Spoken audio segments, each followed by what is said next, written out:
Alors, bienvenue dans ce quatrième épisode de On refait la glace, l'épisode après le début de saison. Donc cette fois, on en a fini avec le tour des clubs de Magnus. Donc on s'attaque au dur, aux 4 matchs qui viennent d'avoir lieu.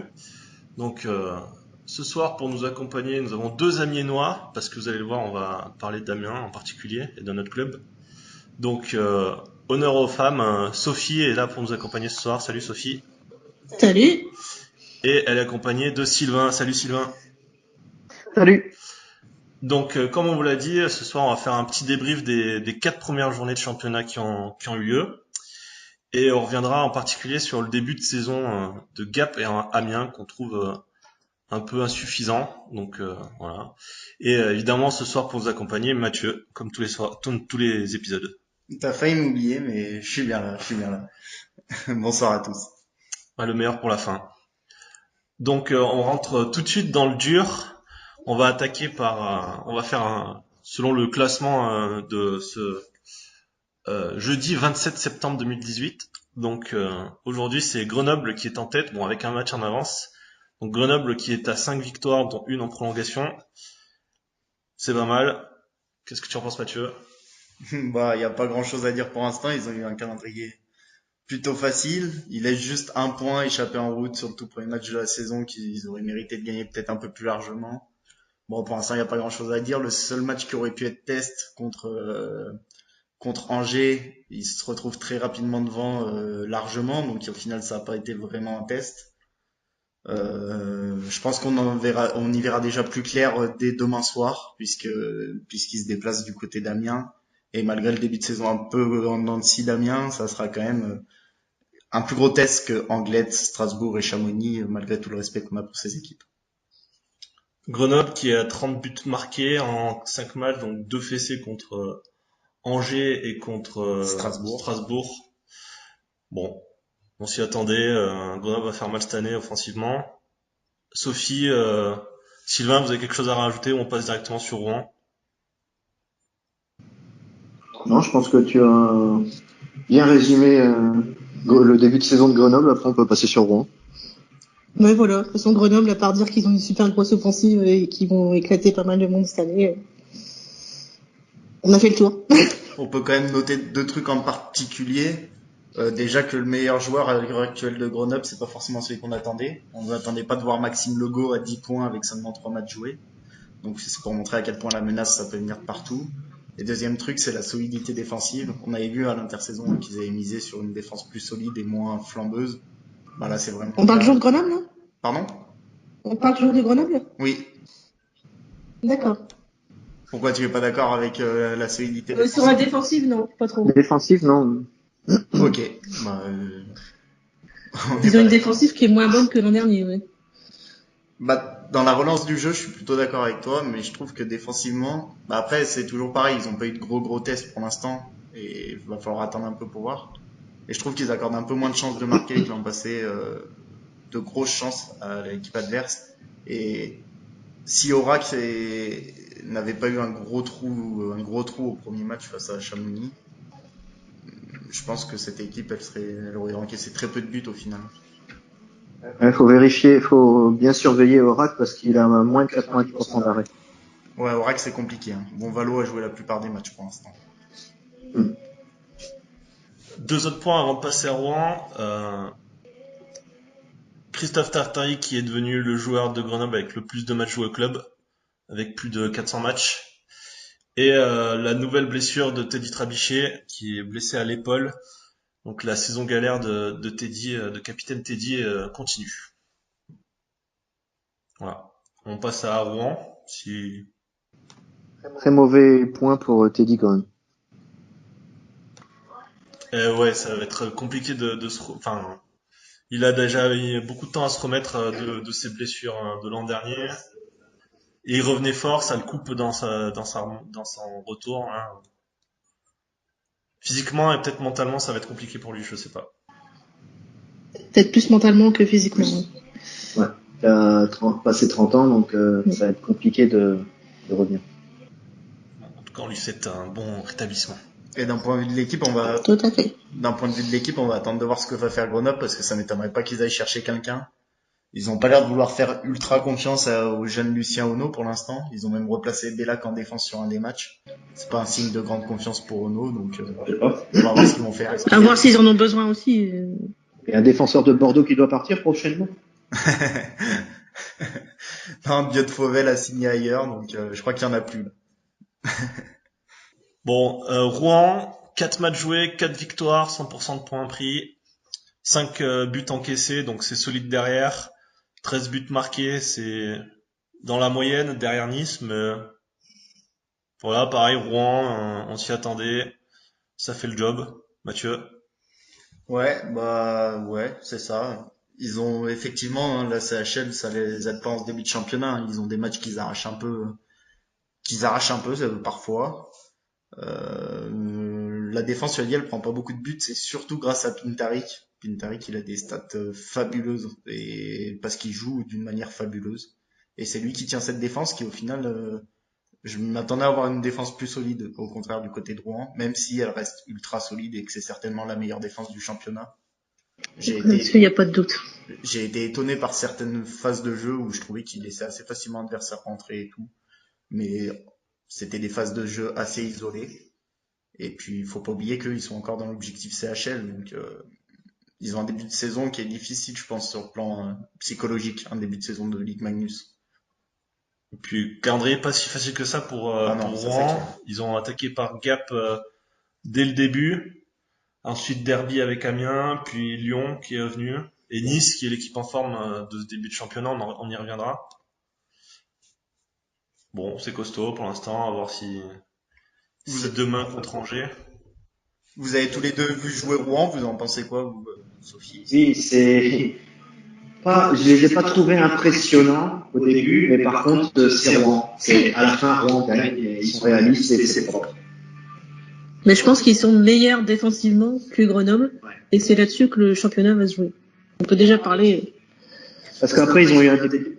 Nous, pour les avoir rencontrés en demi-finale l'année dernière, Deschamps et Aléardi étaient totalement transparents contre Amiens. Alors que, par rapport aux playoffs, par rapport aux playoffs, c'était les deux joueurs, les deux top scorers. Là, ils ont été complètement transparents. Par contre, une défense très sérieuse et un gardien très bon. Ouais, pour revenir sur Rouen, en plus, vous dites qu'ils sont pas impressionnants en ce début d'année. En plus de ce que j'ai vu, leur meilleur match c'est certainement contre Amiens. Donc, On n'a pas dit pas impressionnant. Pas impressionnant. ouais. C'est que Ouais, je suis d'accord. Certains joueurs, ils sont.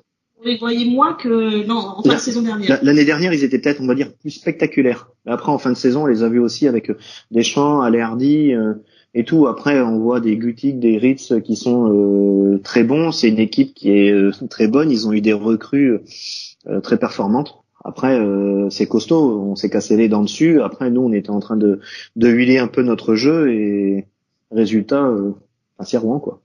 Nous, on a l'habitude de dire à Amiens, c'est Rouen. Ça veut tout dire.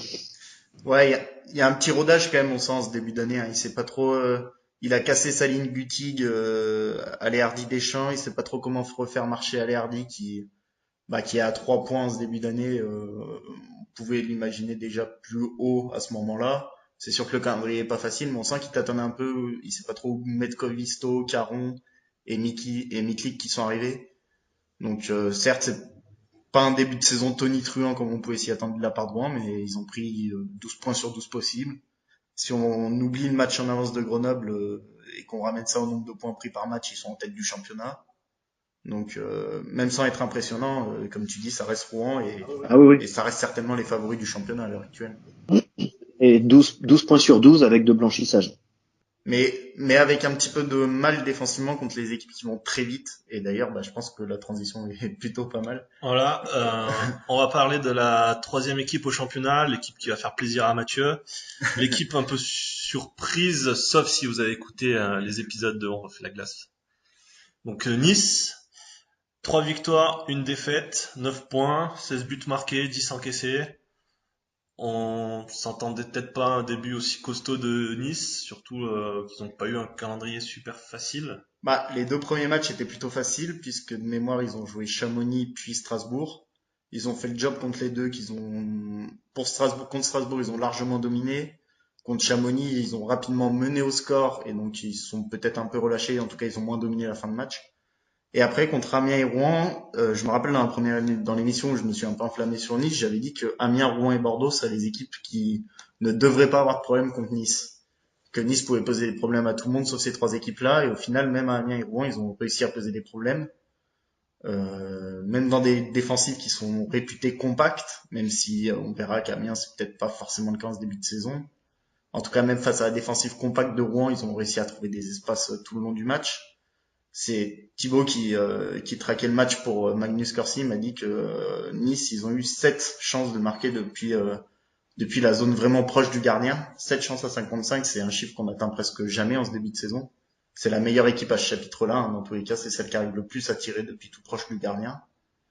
Donc voilà, c'est une équipe qui, grâce à sa vitesse et grâce à sa patience en zone offensive, le nombre de fois où il pourrait prendre des tirs et il préfère faire une ou deux passes de plus, ça leur amène à avoir beaucoup de belles chances de marquer. Et ouais, c'est une équipe sympa à avoir joué comme on s'y attendait un petit peu. Ça va vite, il y a de super attaquants. Et attention quand même à la défense qui, face aux grosses équipes, laisse beaucoup de tirs à l'adversaire, beaucoup de situations dangereuses. Et heureusement, ils peuvent compter pour l'instant sur un Moustukov qui est très en forme. Les Amiénois, vous l'avez vu jouer, vous les avez vu jouer, pardon, vous en avez pensé quoi de cette équipe qui vous a battu 4-2? Réaliste. On n'a pas, Contrairement à Amiens. contrairement à Amiens, parce que franchement, sur le match, on aurait dû gagner. Enfin, on aurait dû, non. Nice a bien joué le coup, mais on a été vraiment trop maladroit. Un power play inexistant contre Nice. À la fin, on a même Romain Bolt qui se fait expulser, donc ils ont une supériorité. Ils ont plus de 5 minutes pour eux. Ils vont faire un surnombre, un banc mineur. Ils ont fait encore derrière, je sais plus quelle erreur. Ils ont eu quasiment sur les 5 minutes un peu plus de 20 secondes de supériorité.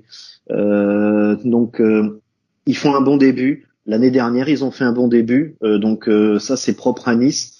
Après, je pense que Nice c'est leur 3e saison, ils apprennent vite. Ils vont faire mieux, je pense, que l'année dernière. Par contre, voilà, après, ça m'a pas plus impressionné que ça. Ils ont un jeu propre, ils ont joué simplement et ils ont profité de nos erreurs. Et nous, on n'a pas été capables de battre leurs gardiens et d'être plus forts, tout simplement. Ouais, tu l'as dit, Nice fait souvent des bons débuts de saison, même l'année où ils ont été promus, ils avaient, je crois que sur les 8 premières journées, ils avaient 6 victoires. Donc Nice est souvent costaud en début de saison. Après, ça n'enlève rien aux résultats qu'ils ont et aux joueurs qui composent cette équipe. Et t'as raison de le souligner, hein, les matchs contre Amiens et Rouen, c'est 2 matchs que Nice ne méritait pas forcément de gagner. Hein. Le match contre Amiens a dominé la rencontre. Mais c'est vrai qu'on voit, comme tu as dit, l'efficacité en contre-attaque de Nice. C'est vraiment là qu'on attendait cette équipe avec le recrutement qu'ils ont fait de joueurs rapides et techniques comme les 2 Finlandais qui ont fait un match de fou contre Strasbourg. Peut-être un peu moins vu contre Amiens, Pertila et Rajamaki. Je sais pas si vous les avez beaucoup vus, mais en tout cas, c'est des joueurs. En plus, les contre-attaques de Nice contre Amiens, c'est des palais qu'Amiens donne. Ouais. C'est même pas Nice qui vient les chercher, quoi. Ouais, ça, on va reparler du début de saison d'Amiens, c'est vrai que. Dans leurs 4 buts, il y a Reorkak aussi avec les 2 Finlandais, qui est Reorkak Junior. Eh bien précisé, c'est marrant, ils le mettent bien sur la feuille de match, qui avait mis un très beau but et Amiens perd un palais à la bleue, je sais plus quel est le joueur qui lui fait une passe entre les 2 défenseurs et Reorkak, entre Niren et Anderson, et il va la glisser entre les jambières de Buis. Il y a rien à dire sur l'action. C'est un palais qu'on doit pas perdre en zone neutre. Par contre, sur l'attaque, il y a rien à dire. 2 attaquants, 2 défenseurs, ils jouent très bien le coup, Nice. Il y a aucun problème. Ouais, je pense que c'est sûr qu'il y a des problèmes à Amiens et on va revenir. Et Nice a su en profiter et c'est un peu ça qui va être la force de Nice cette année. Il faudra pas faire beaucoup d'erreurs contre cette équipe parce que chaque erreur, ils savent en profiter. Rouen a failli en faire les frais malgré un match qu'ils archi-dominent, ils ont failli en faire les frais mardi. Et comme tu as dit, Reorkak, c'est... On va leur enlever qu'ils sont opportunistes, ouais. Ça, c'est sûr. C'est clair. Et ils ont des attaques. C'est leur stratégie en même temps. Ouais, et à mon avis, c'était aussi la stratégie du mercato, hein, parce que quand tu vois les joueurs... Ils jouent avec les qualités qu'ils ont. Ouais, voilà. Ouais, bien sûr. On va pas demander à Nice de faire le jeu de Rouen ou le jeu d'Amiens avec du pressing ou autre chose. Non, c'est sûr. Ils jouent avec leur force et ils ont totalement raison. C'est sûr. Mais du coup, ça peut donner des matchs explosifs contre Gap ou Grenoble qui aiment bien donner un rythme très rapide au match, un peu plus que Rouen et Amiens. Et Nice qui aime bien profiter des rythmes rapides. Je sais pas quand est-ce qu'ils s'affrontent tout cela, Gap, Grenoble et Nice. Mais ça peut être des matchs très sympas à suivre, que je pense on peut conseiller aux abonnés de Fansite. Le premier Gap Grenoble, c'est tard, hein, c'est pas avant décembre, je crois. Gap Nice, je vais vous dire ça tout de suite. Gap Nice, ils vont s'affronter à la 8e journée, le 9 octobre. Ouais. 9 octobre, Gap Nice. Je pense que c'est un match que vous pouvez noter dans votre agenda, parce que les Gap, qu'on reparlera après, c'est pareil, ça joue à 8000 à l'heure. Donc ça va jouer à 8000 à l'heure d'un côté comme de l'autre, et ça devrait être un match sympa à suivre, je pense. Et Grenoble-Nice, c'est le 2 octobre. Mardi prochain. Ouais, c'est ça. Enfin voilà pour Nice, je pense qu'on a fait le tour et j'y reviendrai un petit peu dans le top flop pour parler d'un joueur que Sylvain a déjà un petit peu évoqué. Et on passe du coup à la prochaine équipe. On passe à Angers. 6 points sur 12 possibles, 2 victoires, 2 défaites. 11 buts marqués, 18 encaissés. Sur les 18, il y en a eu 10 de Grenoble. Donc il faut prendre ça en compte. On avait noté Angers 4e sur nos pronostics finaux. Ils sont 4e. Pareil, Angers fait le début de saison qu'on attendait d'eux. Ouais, ils avaient un calendrier très compliqué, mais c'est pas vraiment un début de saison rassurant, j'ai trouvé, sur les matchs que j'ai vus. Dans notre présentation, on avait loué le fait que on trouvait l'attaque un peu plus profonde que les autres années. Au final, dès le deuxième match, le coach a fait jouer Clément Masson sur 2 trios différents. Donc ça montre que finalement la profondeur elle est peut-être pas tant là que ça pour être obligé de faire jouer un attaquant sur 2 trios. La défense elle est pas vraiment plus solide que l'an passé. On l'a vu contre Grenoble. Il y a des actions où ils regardent les Grenoblois jouer littéralement. Et ça prend ouais.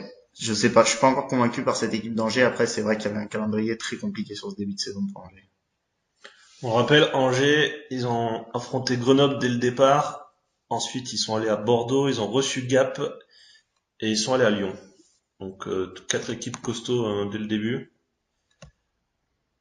Une victoire contre à Bordeaux que Mathieu, tu as dû traquer. Non, c'était Thibaut. Mais je suis allé voir les stats parce que ça m'a marqué ce matin quand j'y suis allé les voir. Angers, c'était l'équipe qui était la moins bonne dans tous les pourcentages de tirs tentés, pourcentage de buts anticipés et tout. Et après le match contre Lyon, finalement, c'est remonté parce qu'Angers a dominé le match contre Lyon. Donc peut-être ça va lancer leur saison, ce match contre Lyon, malgré la défaite. C'était un peu mieux. Faudra voir. Angers et Lyon, c'est 2 équipes, je crois qu'on va parler de Lyon très rapidement si on suit le classement. Angers et Lyon, c'est 2 équipes pour l'instant qui sont un coup oui, un coup non et qui manquent un petit peu de régularité. Comme Angers les dernières saisons. Ouais, c'est ça, exactement. En fait, j'ai rien contre Angers, mais ça fait plusieurs saisons que ça fait pas très rêver. En fait, il y a pas trop de. Quand Florian Hardy est arrivé, malheureusement pour lui, il avait pas de défense, donc du coup, il était loin d'être le meilleur gardien. Alors qu'on sait qu'en équipe de France, il peut faire des matchs extraordinaires. Mais Angers, ça me fait pas peur, quoi. C'est quand ils ont pris 10-2 contre Grenoble, je me suis dit c'est encore une saison galère pour Angers. Après tant mieux pour eux, ils sont bien revenus, ils ont battu Gap et Lyon, je crois c'est ça. Non, ou Gap et Bordeaux, je sais plus dans quel ordre. Gap et Bordeaux, c'est ça.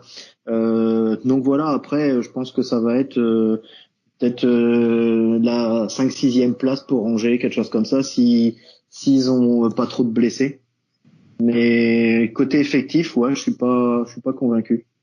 Parce que dit Maxime Lacroix, il est très bon, il a fait une saison, il était meilleur compteur. Derrière, il réédite pas la performance. Danick Bouchard, voilà. Et enfin, c'est pas. Ils ont des bons joueurs, mais il manque toujours un petit truc pour faire que Angers hausse le niveau.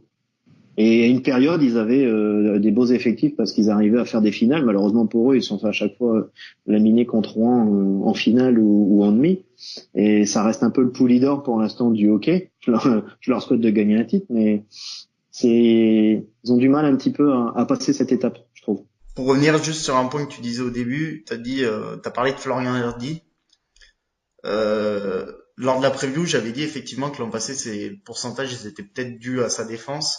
Là, il commence la saison, il a 86,7% d'arrêt. Et franchement, il y a des buts où il paraît vraiment pas bien. Donc, il y a sa défense, c'est vrai. Sa défense, elle est très, très, très friable cette année. Mais il y a un moment où il va quand même falloir qu'il fasse les arrêts, quelques arrêts clés, Florian Hardy. Il est pas au niveau où on l'attend. Non. Sophie, toi, est-ce que t'as un peu vu jouer Angers en ce début de saison? Je n'ai pas vu ni Angers ni Lyon, donc je m'abstiens de faire des commentaires. Ok. Très bien. Juste un point sur un joueur qu'on aime bien ici et qu'on avait présenté pendant la preview. Clément Masson, il est déjà à 5 points marqués. Il y a plusieurs matchs où il a joué sur 2 trios différents. Enfin, c'est l'homme à tout faire de cette Ligue Magnus. Je crois qu'il y a beaucoup d'équipes qui aimeraient l'avoir dans son effectif. On passe à l'équipe suivante. Donc Lyon, qui arrive tout de suite derrière. Une victoire en prolongation, 2 défaites, 8 buts inscrits, 11 buts encaissés, 5 points. Et eux aussi, hein, ils ont commencé la saison avec un calendrier, je crois, très difficile. Il me semble qu'il y avait du Gap, il y avait du Rouen, c'est sûr. Il y avait Angers, comme on l'a dit, et Bordeaux. Donc voilà, donc c'est à peu près les mêmes qu'Angers d'ailleurs. Ils ont à peu près fait les mêmes équipes face à eux. Donc eux aussi, il va falloir attendre un petit peu de voir comment la saison va se dérouler. Eux aussi, il y a des joueurs qui interrogent après ce début de saison. Il y a une ligne qui fonctionne très bien, ça ne nous surprend pas, c'est celle de Correa et Mikevic. Et derrière, c'est un coup oui, un coup non. La ligne composée de Didio Balsamo, Andrés, et je sais plus qui est à droite, ça doit être Podzins. Ces trois-là ensemble, c'est un match oui, un match non. Contre Rouen, ils font un plutôt bon match, mais contre Gap, ils se font manger tout cru. Donc voilà, va falloir un peu plus de régularité de tout le monde en fait, de tout le monde derrière une première ligne qui marche fort et une première ligne qui en plus maintenant est épaulée par une paire de défense qui est vraiment belle, la paire Tyler Ferry, Vincent Yorka, qui fait vraiment un très beau travail derrière. Est-ce que vous les avez vu jouer, vous les Amiénois? Du tout. Du tout. Du tout. Après, juste sur le papier, j'attends de voir si ça se confirme Lyon parce qu'ils ont quand même perdu quelques pièces maîtresses de l'année dernière, Kerling et autres. Donc voir un petit peu si les recrues remplacent, mais je les ai pas du tout vu jouer. Ouais, pour l'instant, ça rien ce qu'on disait. Pour l'instant, ça remplace pas dans la régularité les Labrec et les Gerling et les Takash qui sont partis.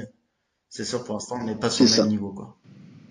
Ou en tout cas, pas sur les 4 matchs qu'il y a eu. Il y a des fois des bribes où on voit le potentiel d'Andrés, où on voit le talent défensif et offensif de Didio Balsamo ou Podzins ou d'autres, mais c'est pas sur la durée. Mathieu, toi, tu les as vu jouer contre Gap, je crois, cette équipe. Ouais, je les ai vus contre Gap. On peut dire que globalement, ils ont un peu dominé la rencontre. Il y a juste la ligne d'éléton de Gap qui était sortie du lot.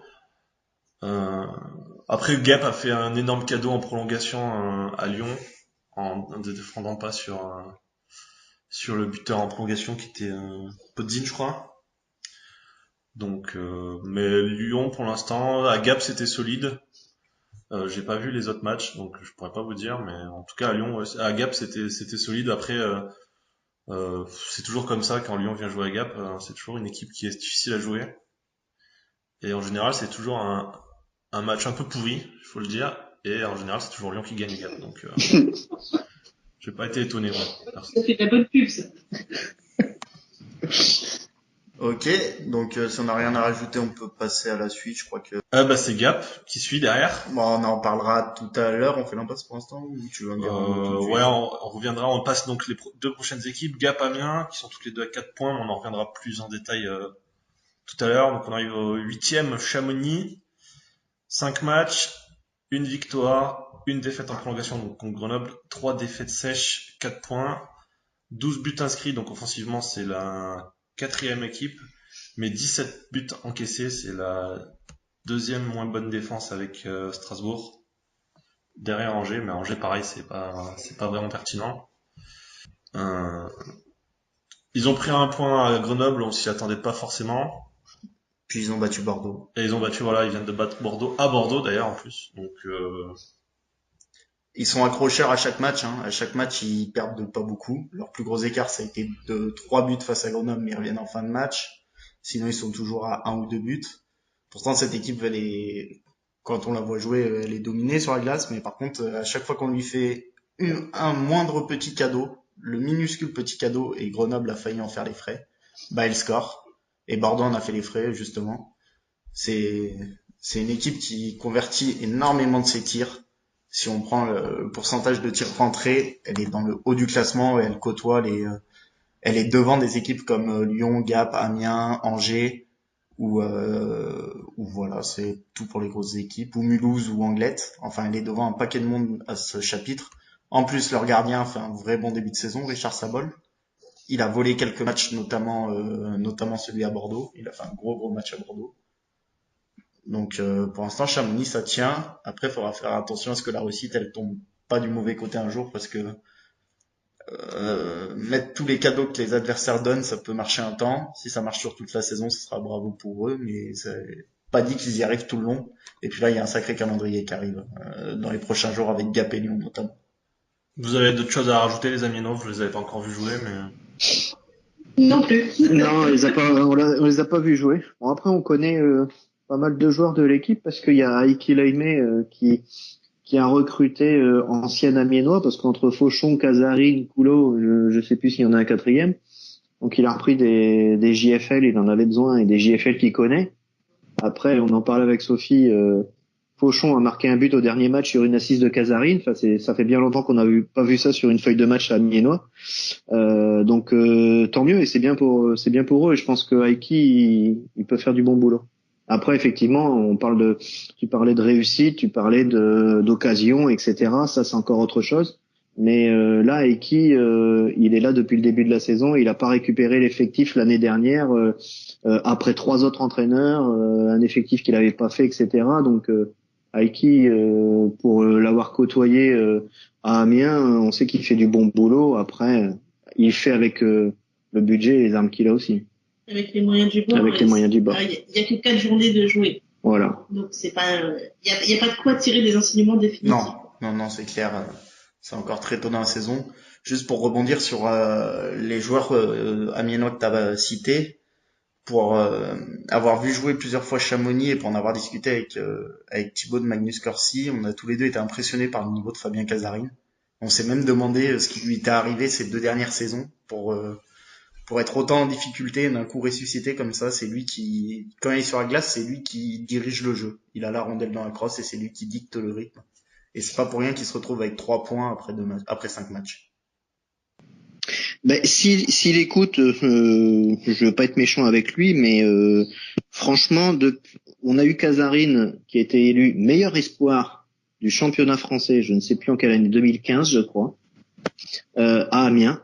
Très bon espoir, très bon joueur, un peu comme Matima l'année dernière, sauf qu'à un moment donné, après, c'était le fantôme de lui-même. Donc s'il retrouve son niveau avec Aiki, eh ben ça va faire un très très bon joueur, et dans ce cadre-là, ça ne m'étonne pas qu'il ait 5 points déjà.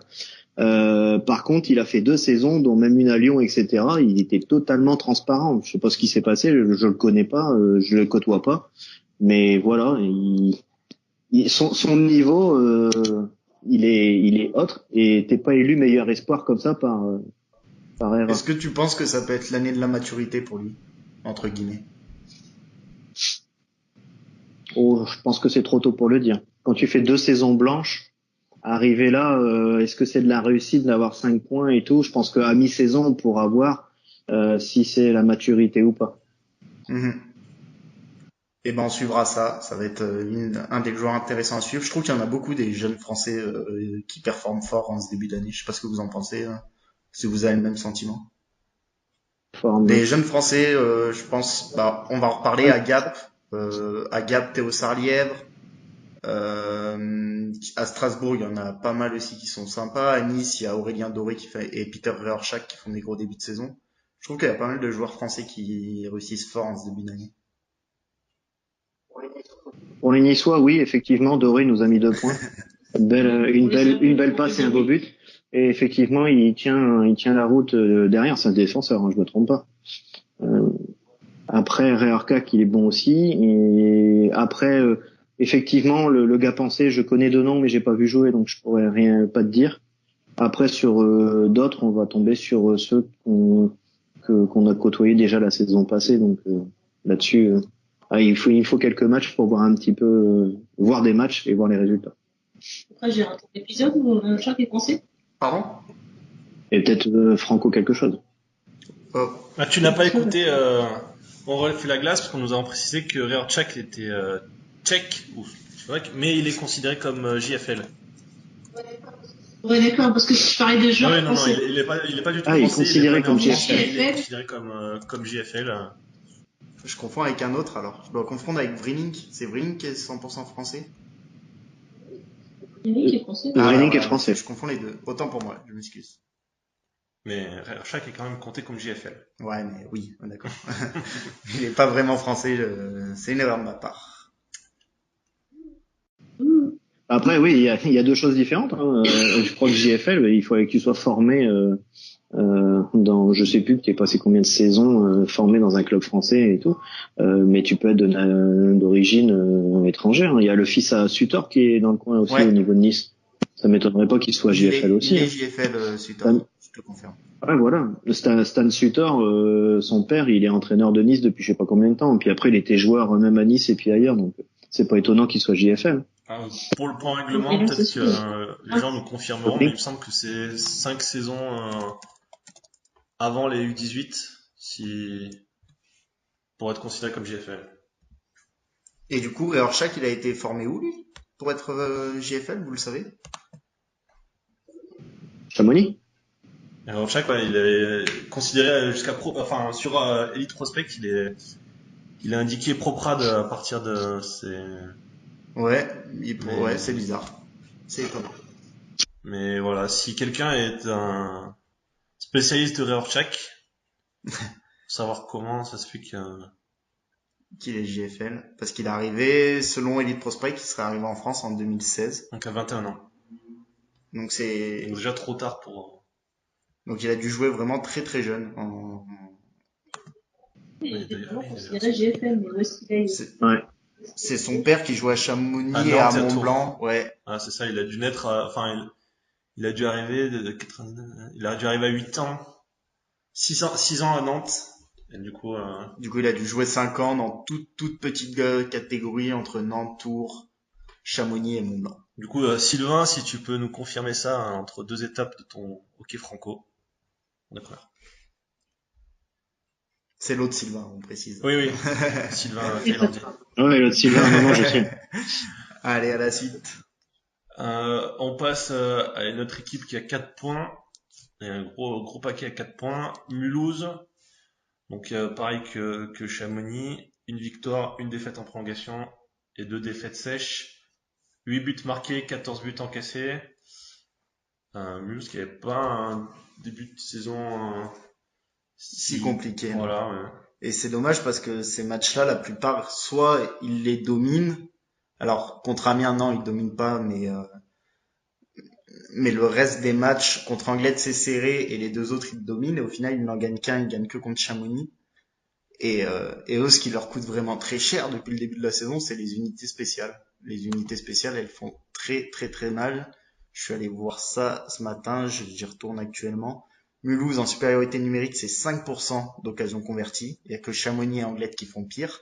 Et par contre, c'est que 66% des infériorités numériques qui sont tuées. Et là, il y a que Angers qui fait pire. Et c'est certainement à cause du match contre Grenoble. Vous venez de les voir jouer contre Amiens. Et il me semble qu'encore une fois, c'est l'infériorité numérique qui coûte très cher aux Mulhousiens. Ils encaissent 4 buts en infériorité. 4 buts sur 5 en infériorité. Premier tiers, 3 supériorités amiénoises, 3 buts. Du 100% dans le premier tiers. Je pense que tu as résumé le début de saison. Ça fait mal. En une phrase. Voilà. Et c'est dommage parce que du coup, ils perdent des points là où ils pouvaient en prendre. Parce que les matchs contre Chamonix et Anglet, c'est là qu'il faut prendre des points quand on vise les playoffs, comme je pense Mulhouse vise. Eh oui. Donc, je pense que contre Amiens, ils ont surtout pris un point qui... J'attends de voir aussi le Zolmanis qui met un triplé, il loupe son tir au but, mais il met un triplé et je ne connais pas du tout ce joueur-là, donc si c'est d'après ce que j'ai lu un peu sur internet, ils ont presque cru que c'était lui qui allait donner la victoire. À suivre dans la saison si c'est pas l'un des joueurs qui va porter un peu l'équipe de Mulhouse ou la réveiller quand il faudra la réveiller. De mémoire, il me semble qu'il avait fait un gros match en préparation aussi où il avait mis un quadruplé ou un quintuplé contre une équipe de Magnus, je sais plus laquelle. Donc ouais, effectivement, c'est un espoir de ce début de saison. Maintenant, on en a vu beaucoup des joueurs commencer très fort la saison et s'éteindre petit à petit. Donc on va attendre un peu. Ouais. Mais effectivement, c'est une équipe qui a du talent, qui est intéressante, mais qui perd des points en route pour l'instant. On retient le 5 supplé. Le quintuplé, pardon. Voilà. Coupé, c'est pas grave. Ouais, c'est vrai. Il est tard, évidemment. On va dire ça. Toi, Sophie, t'en as pensé quoi en les voyant jouer Et justement, comme je te disais, je pense qu'ils doivent être chanceux, s'estimer chanceux, de repartir avec un point. Parce que si Amiens avait fait son match au complet, comme ils ont fait le premier tiers, il n'y avait même pas photo à l'arrivée. Donc, là, t'as fait la même phrase que Nice, sauf qu'au bout, t'as dit qu'ils n'ont pas été réalistes. Donc, la différence entre Mulhouse et Nice, c'est qu'il y en a un qui s'est profité des erreurs et pas l'autre. Voilà. Ok. Ils ont recruté un bon défenseur, Mulhouse. Ouais. International, je crois. Un international. Ouais. Ouais, c'est vrai qu'on peut en dire un mot. Hein. Moi, si je peux dire un mot, j'ai l'impression qu'on en fait tout un pataquès pour rien parce que je veux pas être méchant, mais on fait beaucoup d'éloges sur lui, mais si il signe en France, c'est qu'il a peut-être pas eu d'offre ailleurs. Donc certes, il reste un très bon défenseur, mais Et qui a plus 20 ans. déjà voilà. 34. Bon, après, il va quand même faire du bien parce que la défense de Mulhouse était peut-être une des moins, techniquement parlant, dans le sens manier la rondelle, c'était peut-être une des moins bonnes du championnat. Donc, il peut faire que du bien avec Feuille là-dessus. Mais tout ça, il remonte la moyenne. Mais C'est sûr. est-ce que ça va suffire? Après, si Kevin est dans le club avec une idée de rester dans le club toute la saison, de se montrer autre chose, il fera une très très bonne saison. Là-dessus, il y a aucun problème. Le tout, c'est que des fois, il se donne pas forcément pour le club français qu'il a, mais quand on regarde quand on regarde Kevin patiner, il a un niveau de patinage largement au-dessus de certains, un niveau de une technicité pareille. Il y a rien à dire. Il est pas défenseur de l'équipe de France depuis X années pour rien. Par contre, après, c'est juste ce que tout le monde peut lui reprocher, c'est des fois de faire un début de saison avec un club français, le temps de retrouver quelque chose. Donc du coup, c'est pas forcément stable pour l'équipe et pour lui. Après, je vous rejoins, s'il a pas trouvé là et qu'il galère pour trouver en Suisse, en LNB ou en Finlande, c'est qu'il a peut-être plus maintenant le niveau et qu'il faut revoir un petit peu à la baisse. Après, s'il reste toute une saison, ça va faire un bien fou à Mulhouse en défense. Mais après, c'est comme dans tout sport. Hein. Un défenseur fera pas la défense complète. C'est clair et c'est, je pense, j'avais vu le premier match contre Anglet, je l'ai vu en entier pour Magnus Corsi et il n'y avait pas encore Feuille et dans la relance du palais, c'était vraiment la catastrophe. Il y avait pas 3 sorties de zone de suite qui étaient réussies ou alors ça envoyait en fond de glace dès que c'était possible. Donc ça me paraît compliqué de faire toute une saison sans passe précise. C'est un peu les Canadiens de Montréal de ce début de saison. Et c'est pas forcément un compliment actuel. C'est pas un compliment. Hein. Face à l'équipe classée numéro 10 dans le classement, Strasbourg, toujours 4 points, toujours une victoire, une défaite en prolongation et 2 défaites sèches, 8 buts marqués, 17 buts encaissés, avec une victoire contre Mulhouse, justement on vient d'en parler. 2 fessées contre Grenoble et Nice, ça on pouvait s'y attendre. Ouais. Et une défaite en prolongation contre Amiens. Ouais, en prolongation, mais Sophie et Simon, vous me confirmerez, Amiens, il mérite de gagner largement ce match. Oui. Ouais. Le match de Strasbourg. Le match de Strasbourg. Pas le premier match. Si, c'est le premier match. Ouais, c'est le premier match. J'ai pas vu. Ah, ok. Sophie, tu l'as vu? J'ai eu un compte rendu, mais j'ai pas vu le match malheureusement. Je me rappelle pas. Ça commence bien. C'est-à-dire qu'après, pour Sophie, un truc daté de 2 semaines, ça devient trop ancien. Donc, du coup, il faut... Bon, est-ce que vous avez quelque chose en particulier à dire sur Strasbourg ou... Bon courage. Alors, c'est méchant, mais c'est... Il faut un bon début de saison, si on veut. Ouais, parce que ils reviennent de loin, de très très loin. Ben oui. Il devrait même pas être là, donc on peut dire qu'il c'est pas mal. Ils devraient pas être là. Ils bénéficient de la banqueroute d'Épinal. Ils ont pas beaucoup de recrutement. Enfin, je connais pas les joueurs qu'ils ont recrutés. Ça me revient pas comme ça. Ils ont perdu leur meilleur espoir, Valérian Mathieu. Ils ont récupéré. Ils ont toujours le même maillot dans les buts. C'est toujours Jadlowski. C'est le frère. Il s'est blessé au deuxième match. Ouais, mais il est revenu tout de suite. Il est revenu tout de suite dès le match. Il est revenu. Donc après. Voilà, mais Strasbourg c'est compliqué depuis plusieurs saisons, donc sportivement, financièrement ou autre, on va pas le cacher. Par contre, après, s'ils arrivent à se maintenir, c'est bien pour Strasbourg. Mais par rapport à tous les aléas du début de saison, ils s'en sortent bien pour l'instant. Ouais, dans tous les indicateurs de possession qui sont utilisés sur Magnus Corsi, c'est la pire équipe. Derrière Anglet et Cham. Donc c'est pas forcément une bonne nouvelle à ce moment-là de l'année. Faudra suivre. Point intéressant par contre, il lance pas mal de jeunes en ce début de saison. Il lance ou il continue de faire progresser pas mal de jeunes. Et notamment sur le 3e match qu'ils ont fait. Alors je sais plus contre qui c'était. Mais la 4e ligne était composée de jeunes français et ils ont fait un très bon match. Donc voilà, ça a signalé aussi ces équipes qui lancent des français. On va passer à l'avant-dernière équipe du classement, classée 11e. Mulhouse, une victoire, 3 défaites sèches. Anglet, pardon. Une victoire, 3 défaites sèches, 3 points, 5 buts marqués et 10 buts encaissés. Il marque pas. Mulhouse Anglet qui a commencé contre un 4-0 contre Mulhouse qui a laissé espérer de belles choses et derrière c'est la cata. Derrière ça met pas un but. Ça met 0 but contre Grenoble, 0 but contre Bordeaux et 1 but en fin de match un peu cadeau contre Gap une fois que le match était plié. Après il y a le niveau de la D1 n'est pas le niveau de la Ligue Magnus. Ils ont des bons joueurs. Ils ont des joueurs qui ont connu la Magnus. Par contre, ils mettent pas de but contre Grenoble. Ils perdent seulement, je tiens quand même à préciser qu'ils perdent seulement 2-0 contre Grenoble. Et Léo Bertin fait un match monstrueux parce que il doit prendre une 50aine de tirs, je crois. Grenoble a tiré 2 fois plus qu'Anglet. Ils prennent seulement 2 buts. Et ils ont un duo de gardiens très très intéressant parce que Ilonen et Bertin, c'est peut-être la clé de leur maintien parce qu'ils sont en train de tourner. Bertin fait les gros matchs. Pour le moment, il a fait Grenoble et il a fait je sais plus, il a fait Bordeaux, je crois. Non, il a fait qu'un match, Bertin. Et il a fait qu'un match. Il a fait que Grenoble. Donc du coup et il risque c'est un peu ce qui se faisait à Amiens avec Léo. Léo, il peut sortir un sacré match. Donc c'est un peu ce qui risque de se passer Anglet face à Rouen ou Anglet face à d'autres gros clubs.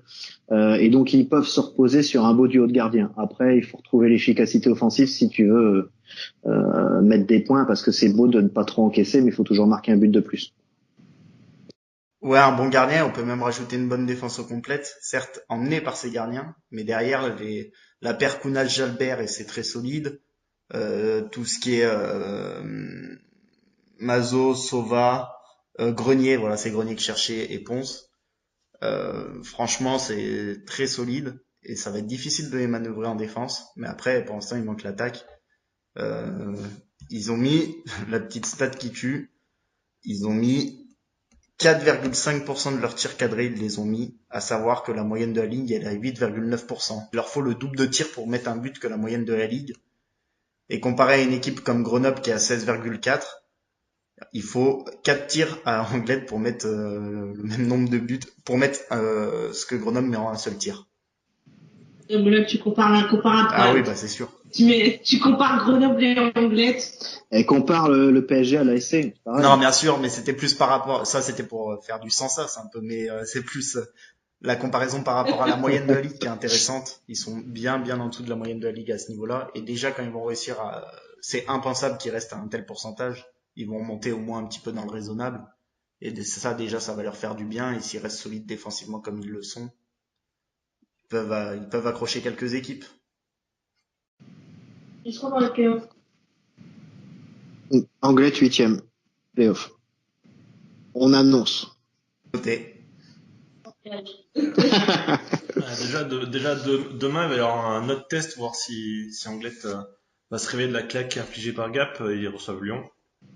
Donc, Ah bon. à voir. C'est samedi, ils jouent samedi. 3 points. Ils jouent samedi, c'est ça, Sophie? Ouais. Ok. Ah oui, samedi, oui, pardon. On passe à la dernière équipe du classement, sauf si vous avez autre chose à dire sur Anglette. Non. Bon. Très content de les avoir, les voir de retour en Ligue Magnus. Donc on va passer à leur comparse du Sud-Ouest. Bordeaux, qui a moins 3 points, donc sachant qu'ils avaient perdu, qu'ils ont été pénalisés de 9 points par la Ligue. Donc ça veut dire 6 points pris. Voilà, il serait 5e devant Lyon, à égalité avec Angers, sans la pénalité. Ça fait 2 victoires et 2 défaites sèches, 8 buts marqués, 6 encaissés. Mais un calendrier assez facile, il me semble, pour Bordeaux. Enfin, assez facile. Pas non plus au point de Grenoble, mais il y avait des matchs faciles. Ils ont commencé par Lyon-Bordeaux, qu'ils ont gagné 4-1.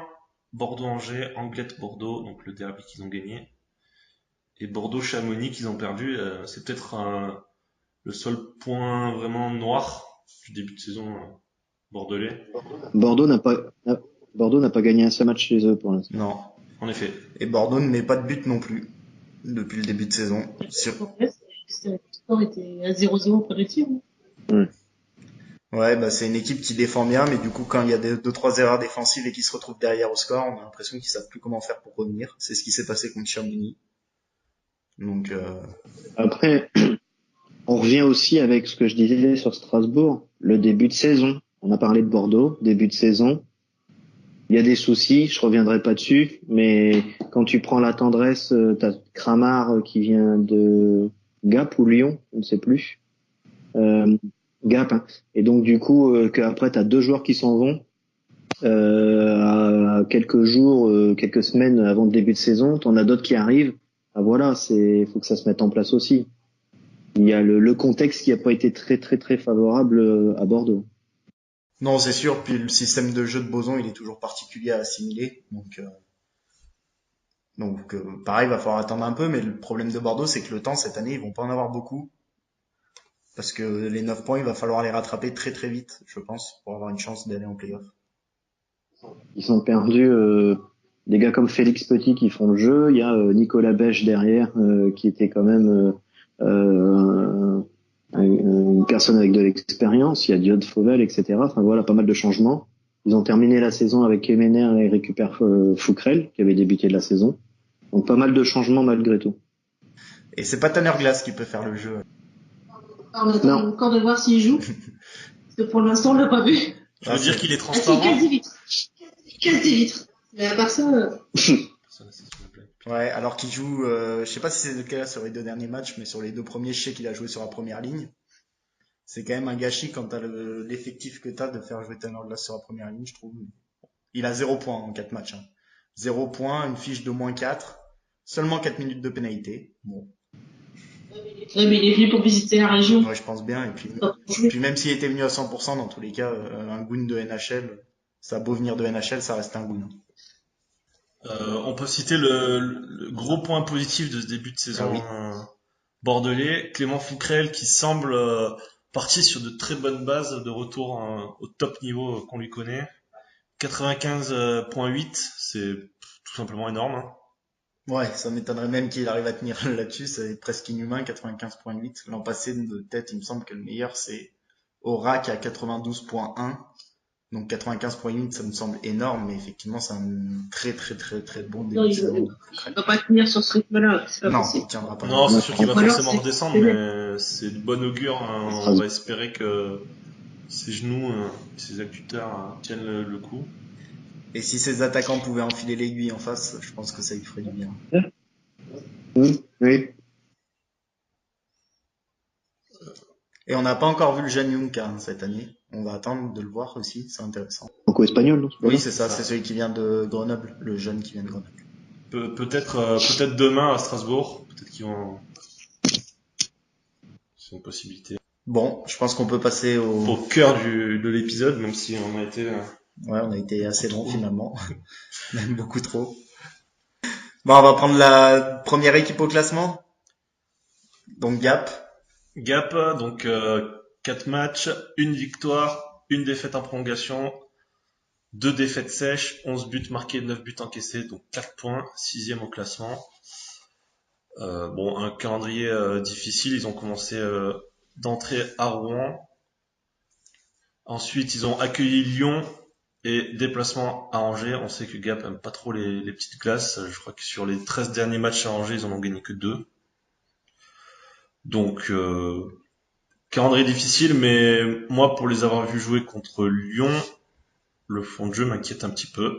Avoir contre Anglette, ça c'est eu du mieux, mais après, je crois qu'ils ont eu beaucoup de chance contre Anglette. Juste une petite précision avant de parler de Gap exactement. On a choisi 2 équipes qui avaient exactement le même nombre de points après 4 matchs, c'est-à-dire 4 points. Donc 1 point par match, ce qui est un rythme Très faible. Ouais, faible pour ces 2 équipes-là. Donc c'est 2 équipes qui connaissent un mauvais début de saison, faut le dire. C'est ça, et tous deux pour des raisons différentes, je pense. Gap parce qu'il y avait un calendrier très compliqué, et Amiens, on y reviendra. Gap, effectivement, la défaite contre Rouen leur a fait mal. Le match contre Lyon, on aurait pu lancer une pièce en l'air pour savoir qui allait le gagner, tellement il a été serré, je pense. Donc au final, tu repars avec qu'un point d'un match que tu aurais pu repartir avec 2, 3 ou 0. Donc tu repars avec 1, ça te pénalise au classement, sinon tu serais dans le bon paquet. Le match à Angers a un peu raté, mais on peut l'expliquer par la petite glace. Et au final, ils ont mis une valise à Anglette.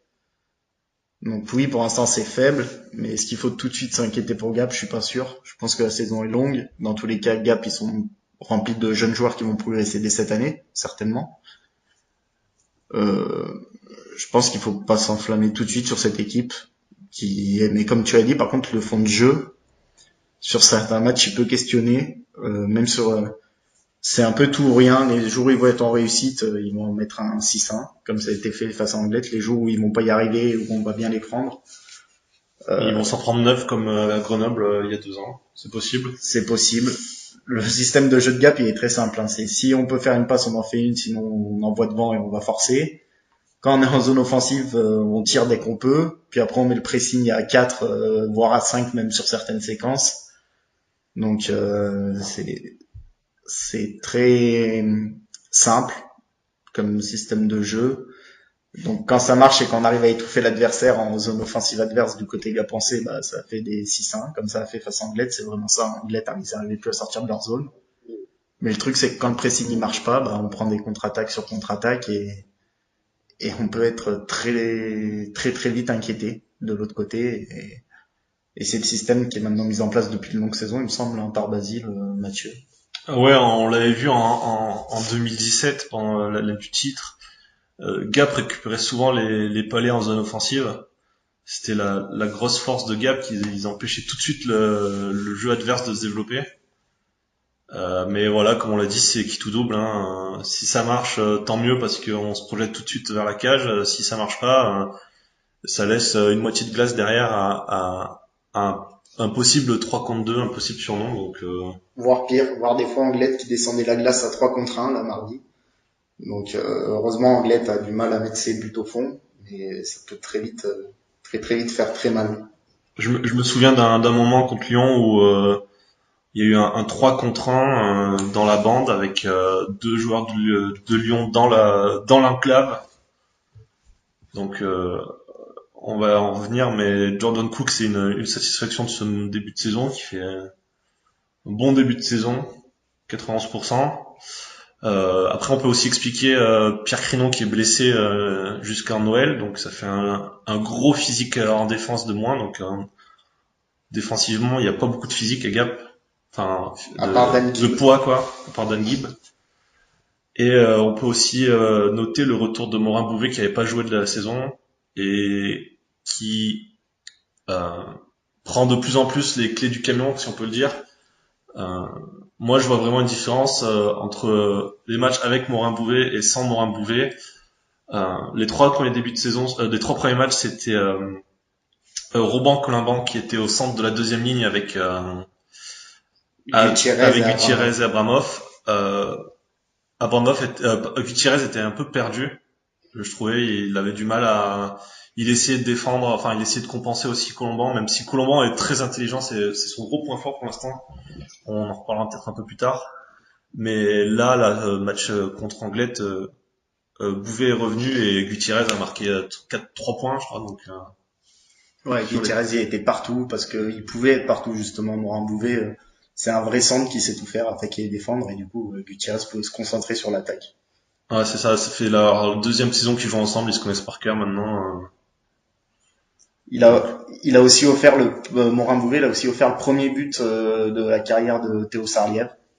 Il lui a donné une passe parfaite dans l'enclave. Donc c'est vraiment. Il lui a été enlevé. Non mais c'est lui qui le met, c'est sûr. J'ai vu le match tout à l'heure. C'est une erreur de flashcore parce que c'est sûr. Oui. Enfin bon, tout ça pour dire que Morin Bouvet, ça change pas mal de choses. À la rigueur, la ligne qui est beaucoup plus entre guillemets décevante dans ce début de saison, c'est la ligne de Cam Bates, Brown et surtout Mokanchev. Surtout Mokanchev. Il a une seule assist et encore c'est une assist que, à mon avis, les arbitres l'ont donné bien généreusement parce que le palais il est touché par 5 joueurs anglois entre sa touche de palais et le but de Jeff Brown. Il a une fiche de -2, Jeff Brown il est à -3, Cam Bates il est à 0. Donc c'est une ligne qui prend beaucoup de buts. Et alors qu'on attendait beaucoup de cette ligne, on attendait beaucoup de Mokanchev. On en reviendra. Moi, ça sera on en reviendra après. Ouais, déception. Après, il y a les Lettons qui compensent. Ouais, surtout Biésaïs qui fait un début de saison assez fantastique. 5 points en 4 matchs. Là aussi, c'est un peu une ligne comme Morin Bouvet, tu disais tout à l'heure, parce que Contos, qui est dans l'axe, lui, c'est un vrai centre qui sait défendre aussi. Et du coup, les deux ailiers, ils pensent qu'à attaquer et ça se voit. On voit la différence sur la glace. Avec peut-être la ligne de derrière qui a moins de vrais centres, même si Cam Bates en est un en théorie, mais ça se voit moins sur la glace. Et c'est peut-être ça qui fait la différence aussi. On voit beaucoup Mokanchev faire, je vais le mettre entre guillemets, faire les efforts défensifs parce que c'est pas son fort. J'ai l'impression qu'il est très paresseux le garçon. Mais il est quand même obligé de le faire parce que cette ligne elle est plus dominée dans le jeu que les deux autres. Donc c'est peut-être pour ça que pour l'instant il n'arrive pas à produire. Et après un autre point un peu négatif, c'est que derrière ça pointe pas quoi. À part Raphaël Faure et Parker Reno qui sont à 2 points, à 2 passes. Derrière un gars comme Samuel Labrec qu'on attendait avec un gros shoot et qui aurait pu prendre des points sur un powerplay, c'est toujours 0 points. Dan Gibb qui lui apporte énormément défensivement, c'est toujours 0 points. Donc bon après évidemment il y a que 4 matchs de jouer, mais derrière il va falloir porter un peu plus l'attaque pour que ça roule mieux.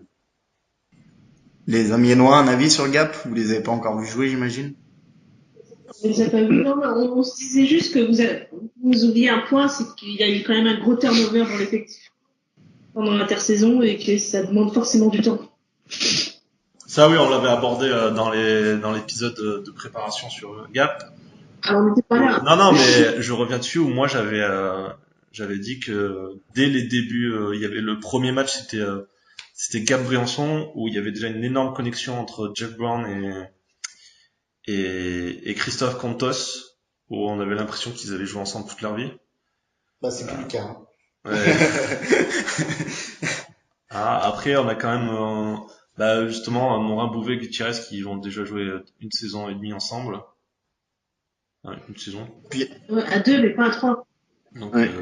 Non, mais évidemment, il faut que tout se mette en place, mais Ouais, ça peut prendre du temps et à mon avis, Gap peut être redoutable en fin de saison, mais ça va être un début de saison en dents de scie. Il va y avoir des matchs où il y a encore des individualités qui sont très fortes. Donc, donc il y a des matchs où ces individualités, elles vont pouvoir faire la différence. Mais en revanche, ça risque d'être en dents de scie. oui, puis on le sait, les équipes de Luciano en général sont très fortes sur les 2 derniers mois. À partir de janvier, c'est ce qui est sa préparation physique qui est faite comme ça. Donc, pour l'instant, pas d'inquiétude, mais attention quand même.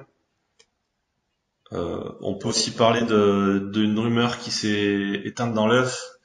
On avait beaucoup parlé de Olivier Damalka signant à Gap pour remplacer Pierre Crinon. Ça ne se fera pas puisqu'il a signé en Floride.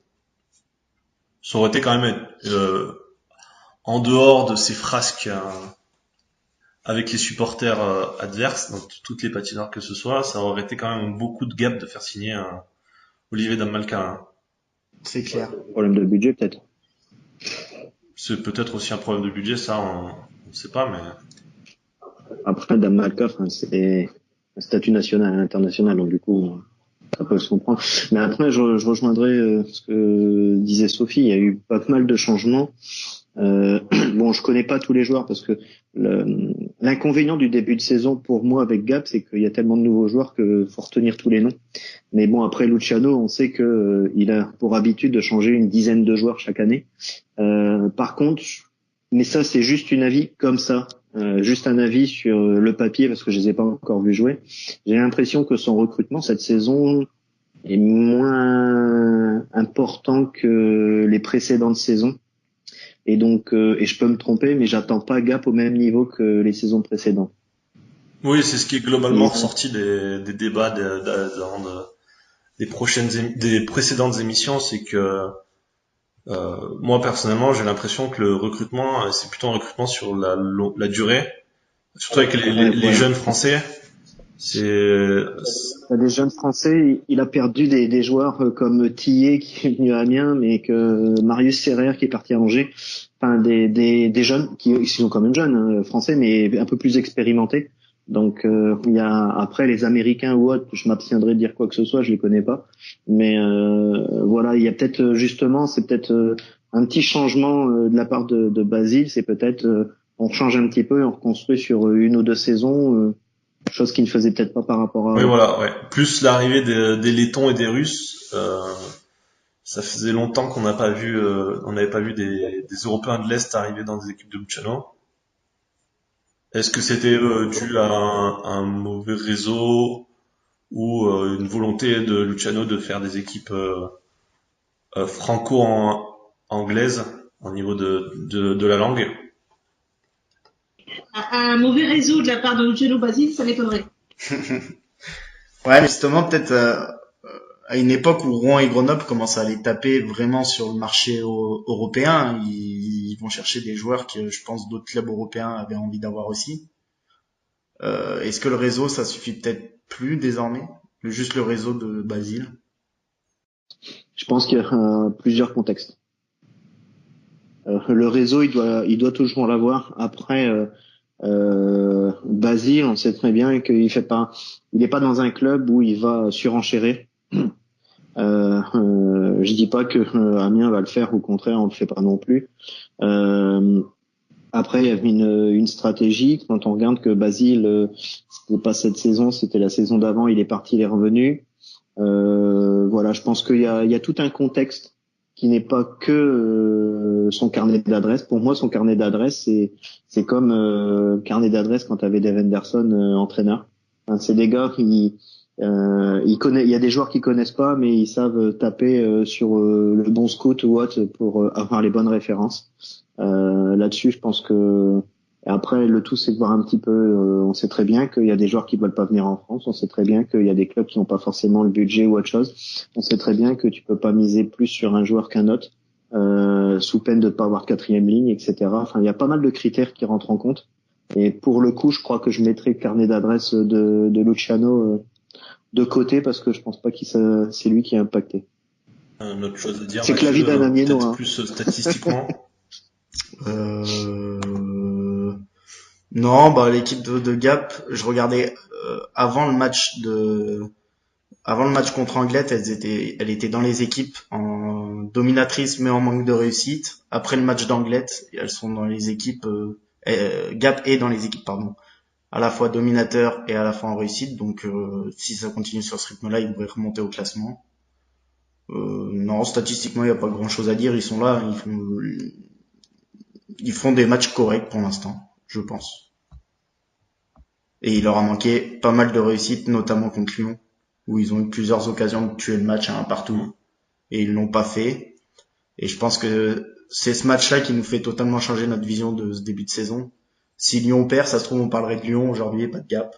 Et ça joue vraiment à pas grand-chose. Donc encore une fois, il y a que 4 matchs qui ont été faits et Oui, voilà. Et le la calendrier saison est très très très très jeune. Et le calendrier de Gap se simplifie quand même énormément parce que demain ils vont jouer à Chamonix, mardi ils reçoivent Strasbourg, et après ils vont jouer à Amiens. Amiens. Donc 3 équipes très faciles à jouer. Même pas de réaction. Hein, c'est... Comment ça, 3 équipes faciles à jouer? Ils sont dans la promo. Non, parce que j'étais en train de dire que juste après Amiens, ils vont recevoir Nice. Et j'étais en train de me dire que à Chamonix, le match n'est pas gagné pour Gap. Non, si Chamonix continue sur sa vague à profiter de chaque erreur adverse et surtout face au style de jeu de Gap qu'on a détaillé tout à l'heure, on peut avoir des contre-attaques menées par des Eric Egby et des Fabien Casarine. Et pour compléter, je mettrai 2 minutes à Mathieu pour incorrection envers les officiels. Bon. On enchaîne sur votre équipe, Amiens. Amiens, donc qui est au même niveau que Gap. 4 matchs joués, 2 victoires en prolongation, 2 défaites sèches, toujours 4 points marqués, 11 buts marqués, 14 buts encaissés. Et eux, ils peuvent pas prendre l'excuse du calendrier du côté d'Amiens, parce que de tête, il y a eu donc la défaite en prolongation à domicile contre Strasbourg, il y a eu le derby effectivement qui était à l'extérieur, pardon. On a gagné à l'extérieur prolongation à Strasbourg. On a perdu contre Rouen à domicile, on a perdu contre Nice à domicile et on a gagné à Mulhouse au tir au but. Donc vous non plus, vous avez 0 points à domicile. Oui. Oui. Et ça devrait bouger normalement demain. Ouais, un gros match demain. Gros match. Après, Amiens, ce qui est étonnant, c'est de voir par rapport aux saisons précédentes, c'est que ce soit dans le staff comme au niveau des supporters, ils sont tous en train de se dire, tout le monde, il y a un consensus vraiment global où il n'y a pas le feu. L'année dernière, on a eu un premier quart de championnat compliqué parce que fallait mettre en place le système de jeu, un système de jeu qui demande beaucoup d'énergie, une grosse préparation. Et cette année, même si on a gardé un gros noyau de nos joueurs, parce que pour une année, Sophie pourra le confirmer, ça fait très longtemps qu'on n'a pas eu ça, où quasiment tout l'effectif voulait rester, voulait prolonger, alors que avant on changeait quand même pas mal de joueurs, des fois on changeait d'entraîneur, etc. Donc une stabilité qui est la bienvenue à Amiens. Une identité retrouvée, puisque ça va être une identité que les anciens ont connue avec une équipe accrocheuse, etc. Et donc tout le monde, on perd, ok. On a perdu contre Rouen, on a perdu contre Nice. Je dirais pas malchanceux, mais on aurait dû gagner contre Nice.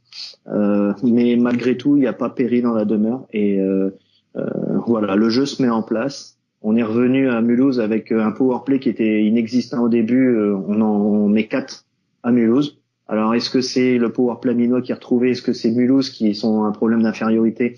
Est-ce que c'est les deux? On le verra. On le verra demain puisque Grenoble, c'est quand même la deuxième équipe la plus pénalisée. Donc, on aura l'occasion de s'exercer. Un petit entraînement tranquille. Donc, on a nos artilleurs de la bleue qui sont prêts. Ils ont aiguisé les crosses. Mais voilà, un début de saison laborieux. Mais voilà, ça se met en place. Et quand on discute avec les joueurs, ils sont vraiment confiants, et il y en a, ça les énerve de ne pas gagner. Donc on voit que la mentalité est tout autre. Et donc du coup, c'est de bonne augure. Sophie, tu veux compléter? Je vais rebondir sur deux choses que tu as dit. La première, c'est juste un mot que tu as glissé, tu as dit les artilleurs à la bleue. Et effectivement, c'est quelque chose qui m'a choqué choqué, non, au contraire, qui m'a agréablement surpris sur ce début de saison. C'est que l'an passé, je trouvais qu'il manquait un joueur qui était capable de soutenir vraiment l'attaque depuis la défense. Et là, j'ai l'impression que vous en avez trouvé deux, dont un notamment, Jefan Niren. Je sais pas si on dit comme ça, je l'ai dit à l'américaine. En tout cas, Je dirais plus à la bleue Holden Anderson. Ouais, plutôt. ah, tu dirais plus Holden Anderson. Il a été recruté pour ça. Il a été recruté pour ça. Niren, il a été recruté aussi pour être à la bleue, avoir une présence à la bleue, mais également une grosse présence défensive avec porteur de palais. Par contre, Holden Anderson, il a été recruté pour être numéro 1 à la bleue. D'accord. Et c'est ce qui en ressort puisqu'il a mis deux buts à Mulhouse. Ok. Ils ont 2 points chacun. Juste, je précise, ils ont 2 points chacun. Ouais. Et Niren, moi, ce qui m'avait choqué, je sais pas si Sophie, t'as vu pareil sur les matchs à domicile, c'est sa capacité à monter le palais de la défense à l'attaque. Perdre les palais. Ah, bon. On n'a pas vu les mêmes choses. Dans les premiers matchs qu'il a fait à domicile, c'était franchement moyen au niveau de perdre de palais, c'était pas ça. Après, ils ont recruté effectivement des défenseurs capables d'amener quelque chose à l'offensive, ce qui a manqué l'an dernier. Donc il y a Anderson. Pour rappel, l'année dernière, on avait un artilleur de la bleue, Todd Perry, qui s'est blessé dès le premier match, qui n'a pas été remplacé. Donc du coup, qui s'est reblessé après contre Gap. Angers. Quand il est revenu après. C'était Gap. Oui. C'était Gap. C'est effectivement. Mais ils ont pris effectivement Anderson pour être ce joueur à la bleue qui peut débloquer les situations. Et après, il faut aussi préciser que Niren faisait les entraînements, a fait le début de saison, mais n'a fait aucun match amical. Il a été blessé, donc du coup, il s'entraînait. Mais du coup, voilà, son premier match avec Anderson, c'était contre Strasbourg. Donc après, voilà, il y a un petit réglage à faire sur la ligne. Ok. Et est-ce que, à l'inverse, du coup, dans l'autre sens, effectivement, cette défense est peut-être un peu plus mobile que l'an passé, un peu meilleure avec la rondelle. Est-ce que vous l'avez pas trouvé un peu plus friable sur ce début de saison, en revanche, notamment avec les erreurs dont vous parliez en préambule? Je crois que c'est un problème qui est assez global. Il y a, comme l'an dernier, il y a un problème pour marquer. Donc l'équipe se consacre beaucoup à l'offensive, en oubliant parfois le repli défensif, ce qui ouvre beaucoup de jeux, beaucoup trop, ce qui explique peut-être aussi le nombre de buts encaissés, le nombre de tirs concédés sur Buis. Je crois que le nombre de tirs concédés par Buis, ça doit être le 4e ou le 5e gardien qui a pris le plus de tirs en début de saison. Donc c'est pas normal. Après, ça prouve aussi que les joueurs, les défenseurs font confiance aux gardiens. Ce qui explique aussi que Buis, il doit avoir un bon petit pourcentage. On est loin des 95, mais il est pas à 75%. Non, mais il est sous la barre des 90, quand même, Buis. Il fait pas un excellent il est à 88 ou 89, je crois. Non, mais bon, il va monter en puissance. Quand tu prends une centaine de tirs sur les matchs, à un moment donné, il y en a quelques-uns de buts qui sont pour lui. Par contre, après, il a fait quelques arrêts. On aurait pu avoir beaucoup plus de buts encaissés. Mais après, voilà, c'est pas forcément la défense qui est friable, c'est tout un collectif. Depuis l'année dernière, Amiens, ils ont 5 joueurs par bloc qui attaquent et 5 joueurs qui défendent. Quand on le voit, là, on a des nouveaux. Je vais prendre un exemple que tout le monde connaît, Tommy Giroud et Phil Allais. Les deux se connaissent par cœur. Donc là, le début de saison, les deux sont comme des poissons dans l'eau. Il y a aucun souci. Par contre, le troisième, on a essayé. Là, ils ont mis. Mario a mis Spencer Edwards. Voilà, Edwards, il faut qu'il se fasse à ce duo. C'est comme à l'époque mettre le troisième attaquant à côté de John Zwickel et François Rosenthal. C'était le duo qu'on avait à Amiens, qui se voyait, qui se faisait des passes les yeux fermés. Et ben le troisième attaquant, il faut qu'il fasse sa place. Et après, on a Mario Trabucco qui a perdu sa ligne de l'année dernière. Donc du coup, on a les deux grosses lignes qu'il faut un peu huiler, régler encore un petit peu. Même si Tommy, a fait un sacré match à Mulhouse avec 4 points. Après, on a notre troisième bloc qui repose sur l'excellent Joey West, qui est notre meilleur buteur à ce jour. Mario nous l'a souligné. Donc, c'est dire qu'il y a de la marge encore. C'est dire qu'il y a de la marge, puisque quand on est un peu au niveau du problème, ou quand on tire de l'arrière, comme dirait notre coach, Joey trouve les moyens de mettre l'assist ou de mettre le but. Et après, on a Dimitri Tillet que vous connaissez très bien, que vous reconnaîtriez peut-être pas encore. Pas encore. Dimitri, je sais pas si vous avez cette impression, mais moi, Gab, pour moi, c'était vraiment le finisseur, quoi. Il y avait Morin, le créateur, on va dire, Gutiérrez, le physique qui allait récupérer dans les, ouais, puis le créateur aussi, dans les bandes, et un peu le passeur, surtout très bon passeur, Gutiérrez, et Dimitri Tillet en finisseur. Donc, je sais pas s'il a réussi à avoir cette alchimie-là. Au départ, non. Sur les derniers matchs, il était sur une ligne avec Trabucco, qui peut être considéré comme le créateur. Ouais. Roman, le physique. Ouais. Et donc, Tillet en finisseur, sauf qu'il a jamais, il a pas mis un but. Non, pas encore. Il me semble pas qu'il se... Non, il a 0 points. Il a 0 points. Mais est-ce qu'on peut pas considérer que Jérémy Roman, c'est le même profil que Dimitri Tillet? Non. Dimitri Tillet, on m'a assez charrié à Amiens parce que je disais toujours on a besoin de JFL, il faut aller chercher Dimitri Tillet, il est bon. Je vous le dis franchement, à vous qui êtes de Gap, je disais faut aller rechercher Morin Bouvet. Voilà, j'aime bien Dimitri Tillet. Après, effectivement, c'est un finisseur, il tire beaucoup, c'est l'un des meilleurs Français du championnat. Par contre, je pense que si je me trompe pas, l'année dernière, il a dû louper une partie de la saison parce qu'il était blessé. Oui. Donc il a joué 20 matchs. Voilà, donc je pense qu'il faut qu'il retrouve un rythme. Là, il change d'équipe. À l'entraînement, on le voit jouer, même sur la glace, il se défonce, il reste pas, il est pas complètement perdu sur la ligne ou autre. Je pense que voilà, il faut qu'il trouve sa place. Et après, même là, même si il est un peu en retrait, il tire, il fait le jeu, mais voilà, faut que ça se fasse petit à petit. Et dans tous les cas, au-delà de Tillet, il y a personne qui marque vraiment en fait dans cette équipe. C'est surtout ça le problème, tu as dit.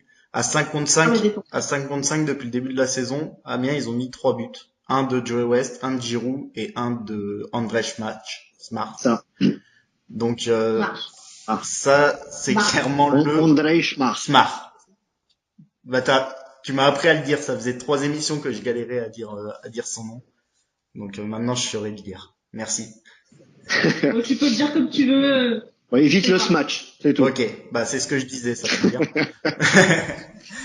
Mais après, c'est vrai que par rapport à la saison dernière, le jeu, on avait Giroud qui était dans le top 10, et donc automatiquement, puis il y avait Roman derrière.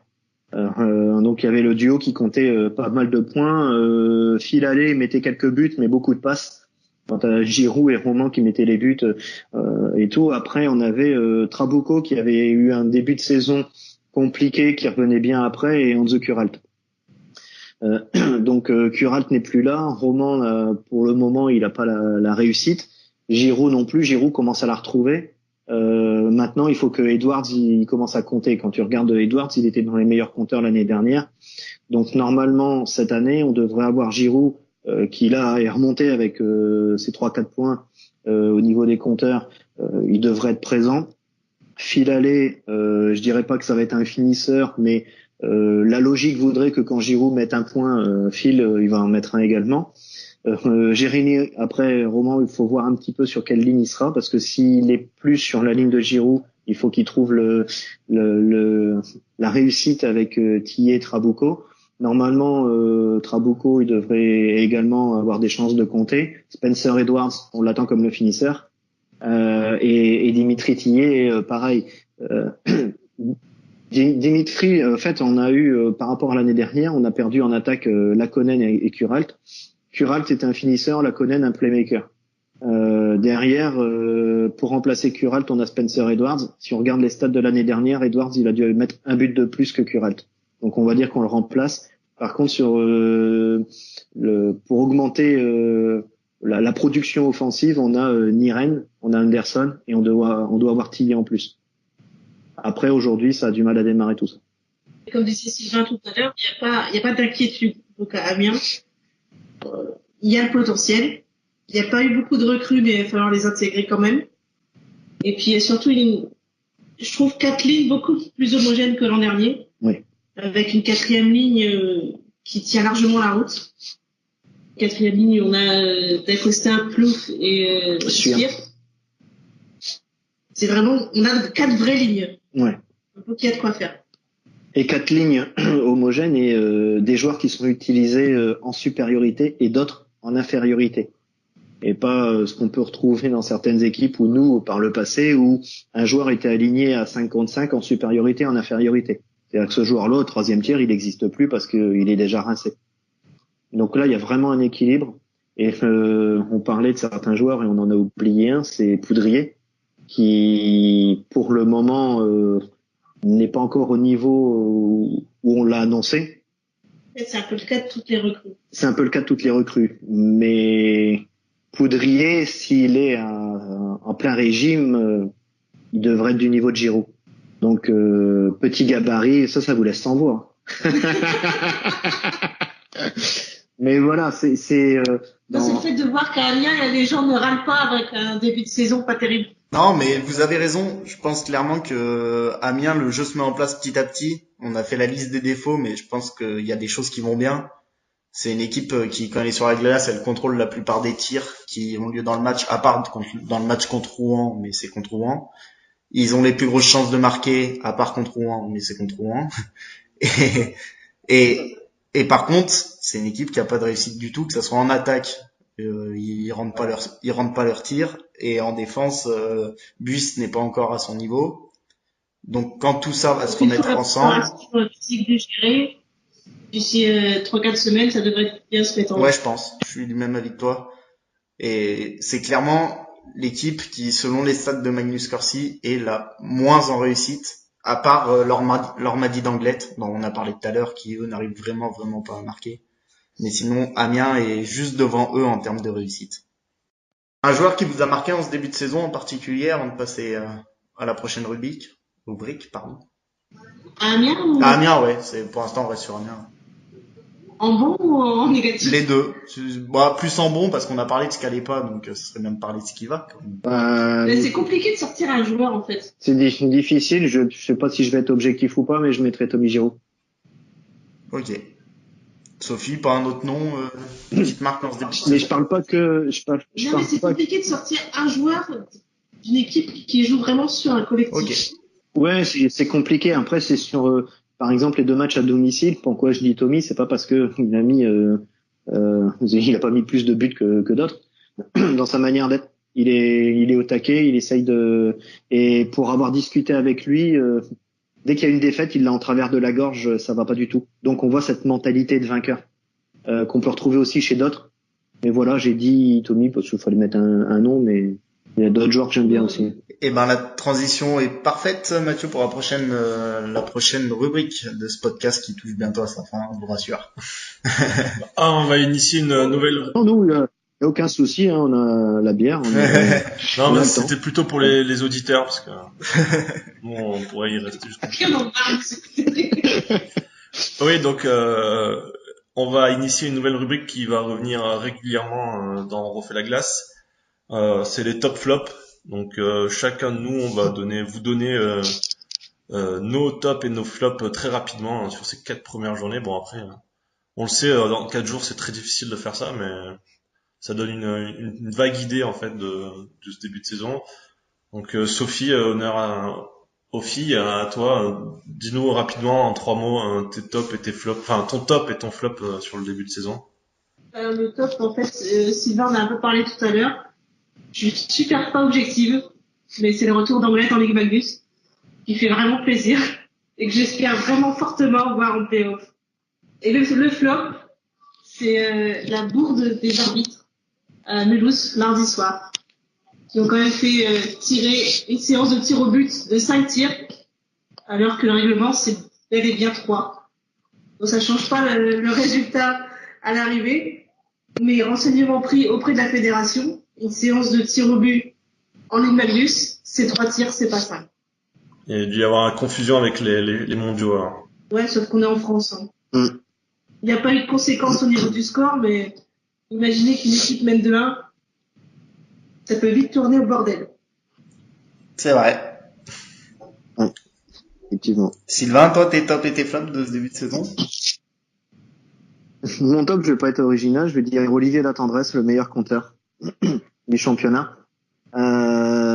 J'ai entendu parler de lui parce que voilà, Mario, notre coach, le connaît, donc j'ai déjà eu l'occasion d'en discuter un petit peu. Un joueur qui m'intéressait comme à voir jouer. Je vais le voir jouer, demain à Amiens. Il devait jouer à Bordeaux. Dernier moment, il part à Grenoble. Il n'est pas déstabilisé et il arrive au niveau où on l'attend. Et Bordeaux doit être très triste de ce départ, d'ailleurs. Hein. Quand on voit son début de saison. Ouais. Donc du coup, ça a l'air d'être un sacré joueur de ce que j'en ai entendu parler, de par ses stats ou autre chose. Et donc voilà. Exactement. Et ton flop? Mon flop, les charges à retardement, qui est une fumisterie cette année parce que ça va à l'encontre du hockey. C'est-à-dire que si maintenant tu ne peux plus finir tes charges, il y aura plus d'action, il y aura plus de physique au hockey et ça se voit sur la glace. Je pense que vous avez dû le voir à Gap. Je pense que d'autres personnes ont dû le voir dans les autres patinoires. Beaucoup de joueurs vont chercher le palais. Le joueur se dégage, envoie le palais auprès de ses coéquipiers et automatiquement, on voit les joueurs en train de freiner du patin, d'essayer d'éviter, de tourner, etc. pour pas toucher le joueur, pour pas prendre 2 minutes pour une charge à retardement. Certains évitent même à faire une charge. Donc je pense qu'on perd un petit peu la nature. Je comprends, c'est pour la sécurité des joueurs. Mais non, ça perd la nature du hockey. Très bien. Moi, je vais pas être très original parce que j'ai vu qu'un match en ce début de saison. Mon top, ça va être Théo Sarliève. Dans cette émission, on se débattait à savoir s'il allait jouer tout de suite en Magnus ou s'il allait commencer à Briançon en D1.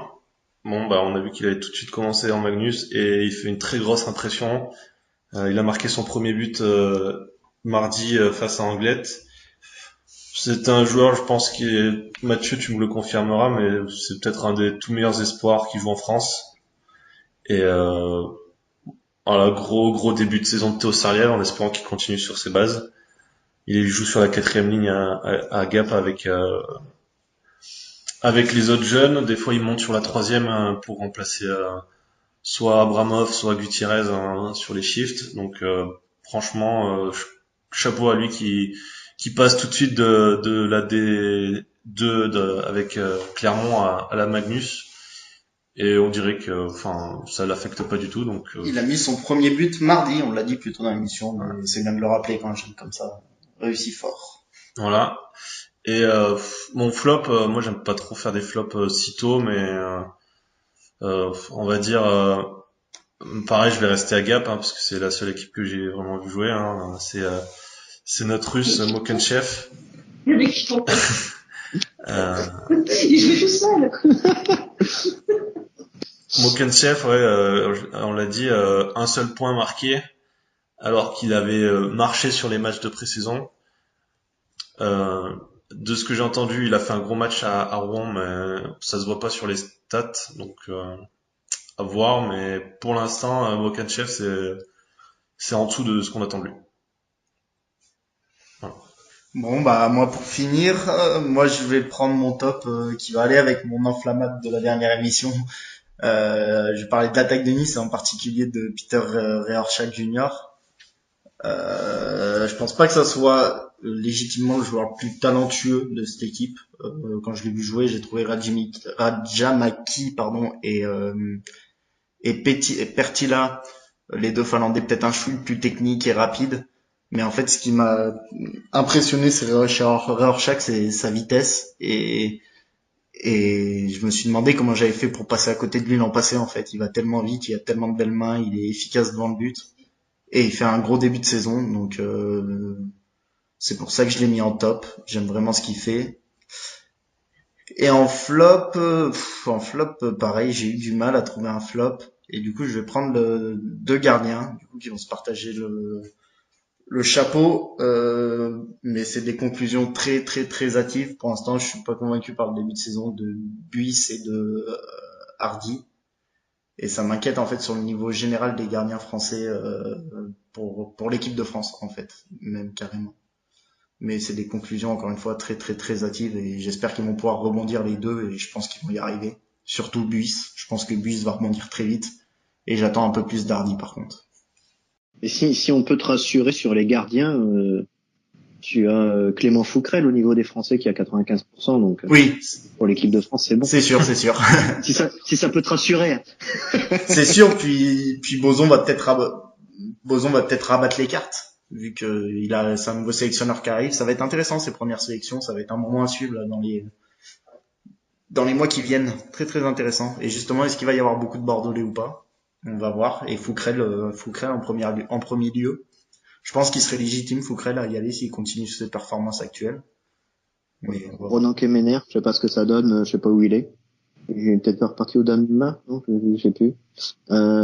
Sébastien Ilonen, à ne pas oublier. Oui, c'est possible aussi. Il revient sous le radar des coachs français, donc c'est tout à fait possible qu'il y soit. Il revient sur le radar, comme tu dis, et il va être dans une équipe qui va prendre pas mal de shoots. Et quand on sait que Buis, il a pris pas mal de shoots quand il était à Chamonix-Mont-Blanc, quand il est revenu à Amiens, il nous l'a dit, ça. Et à Dijon aussi. Et à Dijon aussi. C'était celui qui en prenait le plus. C'est celui qui en prenait le plus, et on sait que les gardiens, alors, aiment ça, oui et non, mais je veux dire, ça les met aussi en avant quand t'as un international, hein. Ilonen, c'est un international, il est arrivé à Anglette, voilà, il peut se mettre en avant aussi avec ça. Et dans mon flop des gardiens, j'en ai oublié un. Je le rajoute, il est pas français, mais j'en mets un dans le lot aussi. C'est Aubrac qui commence très mal la saison. Pour être tout à fait complet sur les gardiens qui foirent un peu leur début de saison, il y en a un petit peu quand même, je trouve, en ce début de saison. Bon, on va passer donc à la fin de l'émission. Juste avant, on repasse aux questions des auditeurs. Donc, on a lancé le hashtag Réponds-moi ORLG sur Twitter et sur Facebook. Donc, j'ai quelques petites questions à vous poser, vous les intervenants. Pensez à mettre le G à la fin du hashtag parce que réponds-moi ORL, vous aurez pas les mêmes réponses, je pense. Non, effectivement, non. Et le prix de la consultation n'est pas le même. Première question sur Facebook, on l'a plus ou moins déjà répondu, de Nathan qui avait participé à la dernière émission sur Anglette, qui nous demande si Anglette est à la hauteur pour cette saison. Ça, Anglette en expérience. Même si au niveau des points c'est pas encore ça, on espère qu'ils vont vite remonter la barre. Sur le premier match, c'était un grand oui en tout cas. Est-ce qu'on a le droit de dire quand tu Vas-y Sylvain. Ouais, quand tu regardes leur recrutement, les premiers noms qui me viennent, Riando, il a déjà joué Dijon, Amiens. Gauthier, il est passé par Grenoble. Tarantino, Bordeaux, Rouen. Ils ont Bertin, ça a fait Amiens, Brest, Angers. Ilonen, on le présente plus. Jalbert, il vient de Grenoble. Enfin, ils ont des gars qui sont réputés en Ligue Magnus. Donc, ils ont l'expérience. Le tout, faut trouver la réussite. Et donc, pour moi, il y a aucun souci, ils vont se maintenir. Est-ce qu'on peut dire pour l'instant oui en défense, mais non en attaque, mais c'est une question de réussite et ça va venir? Après, ça va venir, oui, c'est venu sur le premier match. Contre Bordeaux, ils ont été loin d'être ridicules. Ils ont vraiment tenu très très longtemps. Donc moi, je pense qu'ils sont au niveau. Oui. Je pense aussi. Je pense que c'est une question. Certes, ils iront certainement pas jouer les premiers rôles. Ils arriveront peut-être à accrocher une place en play-off. Pourquoi pas, on verra. 8e, on vous l'a dit tout à l'heure. 8e. Mais en tout cas, avec un peu plus de réussite, ils gagneront des matchs déjà, parce que cette année, c'est vraiment ça le problème. Pour l'instant. Nouvelle question de Quentin qui avait déjà posé une question la semaine dernière. Quentin qui est très actif, on te remercie Quentin. Petit point règlement pour la saison prochaine. Il y a une rumeur qui annonce que sur les maillots en place centrale, le logo du club et non plus le sponsor titre, info ou intox. Est-ce que c'est bien ou pas? Bien parce que ça ressemble à des maillots de la NHL, donc maillots plus esthétiques ou meilleure identité du club.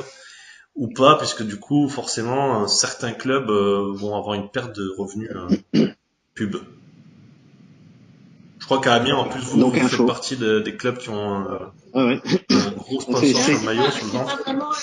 C'est de l'info et c'est pas de l'intox. Après, oui, il a été demandé au club parce que moi j'ai eu comme information de demander au club d'avoir le logo central du club sur le maillot. Après, Ça n'a pas été vraiment demandé. non, pas demandé, mais c'est un souhait à terme d'avoir. Ouais. Ça a été évoqué dans une réunion à la Fédé au mois de juin entre les représentants des différents clubs. Certains voudraient voir le logo du club au centre du maillot, ce qui hérisse le poil d'autres, comme notamment à Amiens où il y a la caisse d'épargne. Les sponsors, ils ont encore pour 2 saisons. Sponsors historiques. Ouais. Ça fait des dizaines d'années qu'ils sont à Amiens. Ah oui. Ils sont encore sous contrat pendant 2 ans, cette saison et la saison prochaine. Donc c'est juste hors de question d'enlever le logo de la caisse d'épargne. Le contrat est signé, il n'y a pas moyen de faire autrement. Après, mettre des logos du club, c'est bien de vouloir faire comme la NHL, mais c'est pas les mêmes moyens. Le sponsor qui donne de l'argent, il veut être vu. Donc oui, les supporters amiens, ça fait des années qu'ils râlent parce que ouais, le maillot c'est moche, il n'y a pas de logo. Mais celui qui paye, il veut être vu. Voilà. Ouais, c'est ça. En fait, on peut faire la réaction en partisan. Si on en reste vraiment en partisan, c'est sûr que c'est plus beau un maillot qui a le logo. Maintenant, si on pense au niveau du hockey français, qui, je pense, progresse d'année en année, si on veut encore qu'il progresse, eh ben, faut mieux pas mettre des bâtons dans les roues des clubs, à mon avis. Est-ce qu'on veut des beaux maillots en D2 ou des maillots moins beaux en Ligue Magnus? Et dans une Ligue Magnus forte, qui plus est. Je pense que tous les clubs le sauront. Enfin, financièrement, voilà, c'est le hockey, on peut pas se le permettre. C'est toujours le nerf de la guerre. Troisième question, celle de Puckmiard sur Twitter. Que pensez-vous de cette Magnus bicéphale qui se confirme depuis quelques années, bon ou pas pour le développement de la ligue? Donc bicéphale, je pense qu'il veut dire qu'il y a vraiment un chien à 2 têtes en tête. Voilà, surtout cette année, avec Rouen et Grenoble qui vont se détacher assez clairement et qui se détachent déjà au classement après 4 journées, et le reste de l'équipe qui va se battre derrière pour des places en play-off. Déjà, est-ce que vous pensez, surtout vous en tant que supporter amiénois, qu'il y a une équipe qui peut toucher Grenoble et Rouen cette année? Déjà, je précise, je suis pas supporter amiénois. Non, pardon, suiveur amiénois. Merci. Pareil. Je ne suis plus supporter, je suis suiveur. Mais non, après, oui, on n'est pas au foot et avec le PSG. Rouen et Grenoble, ils ont un budget. Certes, ils ont une grosse équipe, mais quand on regarde déjà l'année dernière, Grenoble faisait peur et en play-off, ils ont quand même galéré en quart contre Mulhouse et ils se sont fait torcher, si je peux me permettre, contre Rouen en 4 manches sèches. Je dis pas que ça va se faire la même chose, peut-être que cette année ils vont tout survoler. Mais voilà, le championnat est long et quand on sait aussi au niveau des playoffs, c'est toujours différent. Rouen, on a toujours beau avoir une belle équipe. Amiens, on arrive toujours à les accrocher. Alors là, à la fin, c'est toujours Rouen qui gagne, d'accord, mais bon, on arrive toujours à les accrocher. Donc, ils vont pas tout survoler, ils vont pas terminer avec 44 victoires chacune à la fin du championnat. Mais voilà, pas sûr. Moi, je vois comme ça. Je les vois pas tous les deux arriver en finale avec place gagnée direct. Je suis pas du tout d'accord avec Sébastien. Bah voilà, c'est l'objectif. Voilà. Moi, je pense que Rouen et Grenoble, ouais, ils vont survoler tout. Et je vois pas une équipe capable de les accrocher. Surtout sur une série de playoffs, en 7 matchs, c'est pas possible. Deuxième partie de la question, est-ce que du coup vous pensez que c'est bon pour le développement de la ligue qu'il y ait 2 clubs au-dessus du lot qui soient les plus attractifs de la ligue, on va dire? C'est peut-être bon médiatiquement avec l'arrivée de joueurs qui ont pu passer par la NHL et du coup qui vont faire parler de ces clubs, mais après quand on va voir par exemple des 10-2 pour Grenoble-Angers, je pense que les 10-2, ça va pas arriver toutes les semaines non plus. Non, mais évidemment, mais je veux dire quelqu'un qui connaît pas le hockey, qui arrive, qui lit l'équipe, qui voit 10-2 un 10-2 C'est une équipe qui voit pas de hockey. Non mais Ouais. t'as compris mon propos quoi. Un gars qui suit pas le hockey, qui voit marquer 10-2 pour Grenoble, il va se dire ah, c'est quoi cette ligue où tout le monde met des valises à tout le monde Mais quoi. si tu regardes la Ligue 1 de football, est-ce qu'elle perd de son intérêt, enfin, de son intérêt économique, on va dire, parce que le PSG domine tout? C'est pas pareil, c'est quand même le sport numéro 1 en France, on pourrait avoir un championnat nul, les gens ils regarderaient encore. Si le hockey a un championnat nul, il pourra jamais se développer. Après, je dis pas que c'est le cas, moi je pense que ça me dérange pas plus que ça d'avoir comme ça 2 équipes qui se détachent, parce que justement, on l'a dit, elles sont 2 déjà, c'est ce qui fait la différence avec la Ligue 1 où il y a une équipe qui se C'est mieux détache que toute seule. rien. C'est déjà mieux que rien. Mais effectivement, Et puis ces deux équipes, s'ils peuvent faire parler du hockey français au niveau européen aussi, pourquoi pas? Je pense pas que ce soit forcément un handicap. C'est pas forcément un handicap, mais il faut faire attention au lendemain.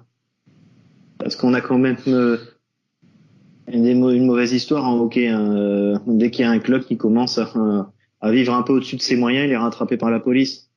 Début de saison, on a encore entendu parler. Les saisons précédentes, Épinal, ils en ont fait les frais. Épinal qui ont été en finale. Je sais plus en quelle année contre Gap. Voilà, c'est en 2015, merci. Et donc du coup, c'est bon, mais si c'est pérenne, parce que tu vois, on n'a pas la crédibilité du hockey, elle passe par là aussi. je pense qu'on fera une émission entière là-dessus sur la pérennité de la Ligue Magnus sous ce format, parce qu'on a eu beaucoup de commentaires qui vont aller dans ce sens, après qu'on en ait parlé seulement 2 minutes la semaine dernière. Donc je pense qu'on fera une émission entière là-dessus. Oui, et d'ailleurs c'est un peu le propos de la dernière question, mais qui s'éloigne de la Magnus. Mais c'est toujours intéressant d'avoir votre avis là-dessus. Donc toujours Quentin, est-ce qu'on peut faire un débrief des premières journées de la première journée de D1, force en présence, difficulté du promu Chambéry, le cas de Marseille promu sur tapis vert qui se fait corriger en D1. Bon, clairement on n'est pas des suiveurs de D1. Enfin, moi je le suis pas, je pense pas que vous le soyez non plus. Après, Le cas de Marseille, il est à part. Donc, Ouais. on peut juste noter quelques scores sur la première journée. Bah, on peut noter que les 3 promus n'y arrivent pas déjà, hein. Que ça soit Chambéry, Marseille ou Montpellier.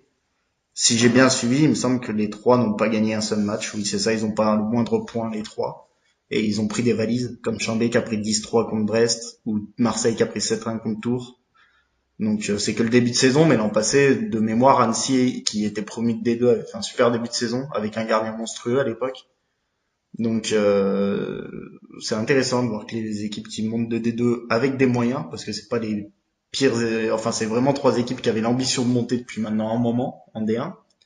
Et bah eux ils y arrivent pas quand ils montent en D1, donc ça montre la marche qu'il y a entre la D2 et la D1, et je dirais entre toutes les divisions, parce que même entre la D1 et la Magnus, on a parlé d'Anglette, ils ont un peu du mal en ce début de saison. Entre la D3 et la D2, Morzine, ça va pas être facile non plus, alors que tout le monde les annonçait marcher sur l'eau. Je crois qu'ils ont gagné de mémoire en prolongation cette semaine, à vérifier, mais en tout cas, voilà, ça va pas être facile non plus pour Morzine en D2, alors que tout le monde les annonçait marchant sur l'eau.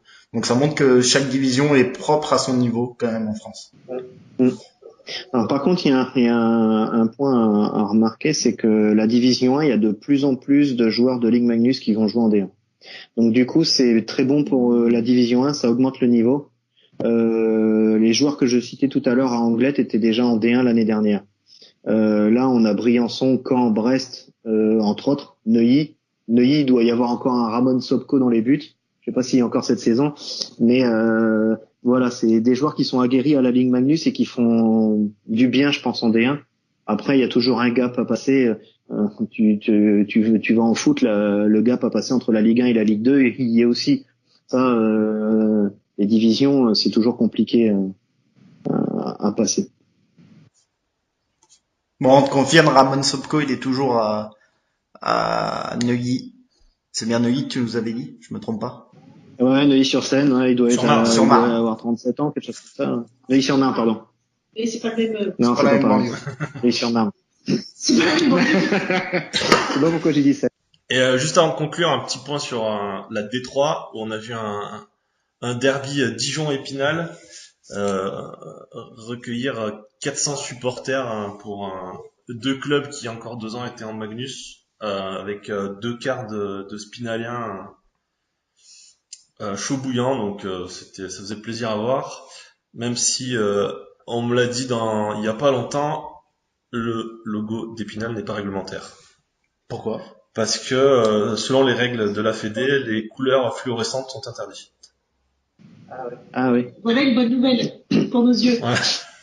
Et après, c'est vrai que ça fait plaisir à voir que Épinal ont un déplacement de bus pour aller voir leur équipe. C'est dommage parce que quand on parle de pérennité, ok, on parle de supporters, etc., remplir les patinoires. Épinal, il y avait un public, ils remplissaient leurs patinoires. Surtout avec la nouvelle tribune en plus. Voilà, et je suis allé les voir quand Amiens avait rencontré Épinal en play-off. Ça m'avait surpris de voir toute une tribune chanter à l'unisson comme ça, et c'est dommage pour eux qu'il n'y ait plus de club en Magnus, contrairement à un autre club où tu vas avoir peut-être je sais pas qui, où il y aura pas forcément Marseille par exemple. je pense notamment à Marseille. Et t'as Lyon et Bordeaux, ils ont été là dans les années 90 quand ils sont redescendus en D1 voire D2, il y a toujours eu plus de 1000 supporters. Donc ils reviennent en Ligue Magnus, il y a toujours plein de monde, ils ont toujours une grosse patinoire. Marseille, il y a une idée nationale de vouloir monter les grandes villes en Ligue Magnus.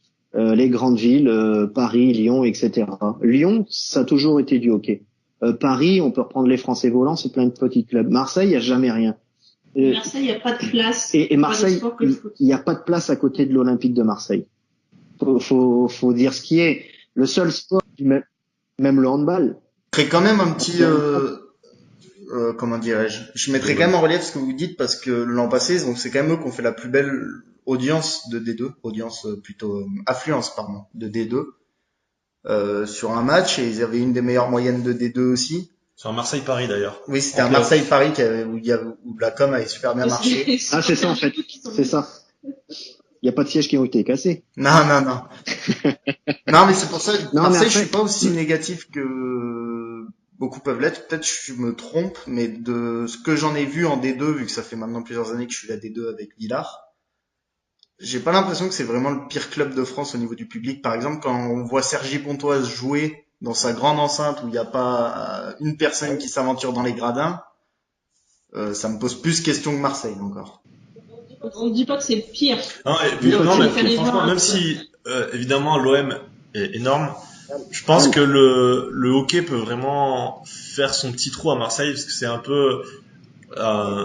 peu l'esprit qu'ils aiment à Marseille, un peu la dureté. On voit que quand le RCT vient jouer à Marseille, ça marche. Le Vélodrome est plein souvent. Je pense que les Marseillais sont chauds, quoi. Enfin, c'est des gens chauds, c'est des gens du Sud, donc ils aiment un peu cette rudesse qu'il y a dans le hockey. Donc moi, je pense vraiment que lorsque Marseille sera en Magnus et évidemment, il faudra une énorme com autour bien ficelée, mais je pense qu'il y a moyen de faire le trou. Je viens de leur apprendre qu'il y a une patinoire à Marseille. Voilà, après, évidemment. c'est aussi. Avec un partenariat avec l'OM qui pourrait être à travailler, comme l'avait fait Lyon avec l'OL, il y a des choses à faire à Marseille. On était allé voir un match à Marseille, les deux, le samedi soir, je sais plus l'adversaire. Toulon. C'était Marseille-Toulon. Alors on a été super bien accueillis, là-dessus il n'y a aucun problème. Mais il y avait franchement pas grand monde. Il n'y avait personne. Il y avait personne dans la patinoire.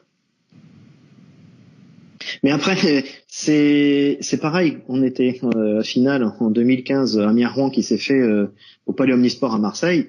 Tu arrives à la gare, tu demandes à une personne où est la patinoire.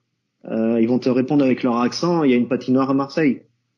Ils se posent la question. Donc, si Marseille monte en Ligue Magnus, ils monteront en Ligue Magnus. Moi, j'y vois pas d'inconvénient. C'est plus toute la communication qui est faite autour dans les médias, sur Internet ou autre, qui font franchement penser où on veut vraiment mettre Marseille, Paris, etc. Laissez-les faire. Marseille, ils ont une patinoire, c'est quoi, 3000, 5000 places, je sais pas. 5000 places, s'ils la remplissent, s'il y a un engouement, voilà. Et 5000 places dans une patinoire, c'est sûr qu'on n'est pas dans les 60 000 du Vélodrome. Mais on peut pas comparer les deux. Il y a l'Olympique de Marseille, en foot, c'est une institution. Tu nais gamin là-bas, tu nais avec ça. Par contre, le hockey, s'il se fait sa place, tant mieux. Oui, après c'est Mais sûr qu'au hockey il y aura une faut histoire arrêter à de construire vouloir derrière. pousser. Voilà, faut arrêter de vouloir toujours pousser parce que Marseille c'est la deuxième ville, parce qu'il doit y avoir ça et ça. Non, faut laisser faire. Si ils montent et ils ont, il y a Luc Tardif Junior qui y est, il y a des anciens joueurs, il doit y avoir des ou autre chose qui est là, il y a Zwickel, John Zwickel qui est arrivé directeur sportif. Ils ont la compétence, ils ont l'expérience. Faut les laisser faire. Faut arrêter de dire on va parachuter Marseille en Ligue Magnus. Non, c'est le meilleur moyen qui se casse les dents. Moi, je pense que le hockey a plus une place pour se développer dans des villes moyennes plutôt que absolument vouloir pousser des grosses villes comme Marseille. S'il y a trop de concurrence, le hockey ne trouvera pas sa place. Qui peut me citer un club à Marseille qui fonctionne? La pétanque. Il y a Le club de trio, ouais, le club de natation. Il y a un excellent club de natation à Marseille, personne n'en parle. Et pourtant, il y a des médailles internationales. Il n'y a que l'OL qui existe à Marseille. Bon, ça fera une très bonne conclusion. Si on peut se permettre juste de donner les chiffres de l'an passé pour Marseille, l'an passé, sur la saison régulière, donc qui ne comprend pas le Marseille-Paris qui a fait grimper la moyenne, donc que sur la saison régulière. En 9 matchs, il y a 1218 personnes en moyenne qui sont venues à la patinoire, ce qui fait quand même un joli nombre. Pas mal, hein. Pour un match de division 2. C'est la meilleure. En moyenne. C'est la meilleure moyenne de division 2, c'est eux. Derrière, c'est Montpellier avec 961, puis Valenciennes avec 741 et Toulouse avec 600. Il faudrait retrouver les chiffres à l'occasion, si vous avez l'opportunité de les retrouver, les chiffres de Lyon en division 2. Oula. Parce que ça serait un bon baromètre. Lyon avait une belle affluence en D2 comme en D1. Je pense que c'est et trop donc, vieux pour qu'on ait les chiffres sur le site de la Fédé là tout de suite. Bon, on cherchera pour une autre fois. On les a pas là tout de suite. Regardez sur Hockey Archive. Ouais, certainement. Bon, je pense qu'il est temps de conclure cette émission là qui a encore duré trop longtemps. 2 heures. Non, pas trop longtemps parce que quand c'est bon, c'est bon. Il y a tellement de choses à dire. Bah oui, c'est sûr. Alors qu'il y a eu que 4 journées, donc imaginez dans 3 semaines, on va faire des émissions de 24 heures. On va réserver la journée. Bah ouais. Merci à vous, Sylvain et Sophie, d'avoir donné de votre temps à notre émission. Ce fut fort sympathique. Merci à vous. Toujours très intéressant. On se retrouvera au Final Four, hein. On l'espère. Oui, on en reparlera plus tard, mais on fera peut-être sans doute une émission spéciale pour le Final Four à Paris. Pour ceux qui ne savent pas, la finale de la Coupe de France change de formule et c'est désormais un week-end entier de hockey à Bercy. Les 4 demi-finalistes s'affronteront le samedi et les 2 finalistes le dimanche. C'est toujours pas officiel. Ça n'a pas été annoncé en grande pompe, mais normalement sur le site de la Fédé, c'est marqué comme ça sur la formule de la Coupe de France. Puis tous les médias de France qui suivent le hockey en ont parlé déjà, donc c'est un secret de polichinelle. Ça fait juste 2 ans. Je vérifie que c'est bien écrit sur le site de la Fédé, c'est pour ça que plus personne parle. Bah non, il n'est pas à jour. Je pense qu'il fallait réserver Bercy maintenant, c'est un peu tard. Non, mais non, c'est marqué 2017-2018, il n'est pas encore à jour le site. Ouais, le site n'est pas à jour. Ce qui arrive très souvent avec le site de la Fédé. Si la CD m'écoute, je leur ai envoyé un CV pour me prendre en alternance, donc si jamais ils veulent quelqu'un pour mettre à jour le site, je suis disponible. Mathieu, comme d'habitude, le mot de la fin. J'aimerais juste citer un joueur qui a fait une énorme performance lors de la première journée de D2, un joueur né en 1996, français, à Évry. Premier match en professionnel et 6 points, 6 assistances avec Évry-Viry. Donc voilà, je voulais citer son nom, c'est Nicolas Caspar. Et ça sera mon mot de la fin de cette fois-là. Bon, merci à tous. Et dernier mot, vive la mascotte de Philadelphie qui fera faire des cauchemars. Très bien cette Max. Bon coup d'enfance. Le pauvre Gritty. Ah ouais, là. Tout le monde en a après lui, vous êtes pas sympa. En tout cas, merci à tous de nous avoir suivis. Retrouvez-nous sur les réseaux sociaux, Facebook, Twitter, @on refait la glace, puis nos comptes perso avec Mathieu. Vous les retrouverez tout dans la description de l'épisode. Et puis n'hésitez pas à réagir avec nous dans les commentaires. Et puis à la prochaine fois. Merci à tous, bye. Au revoir. Au revoir. Voilà.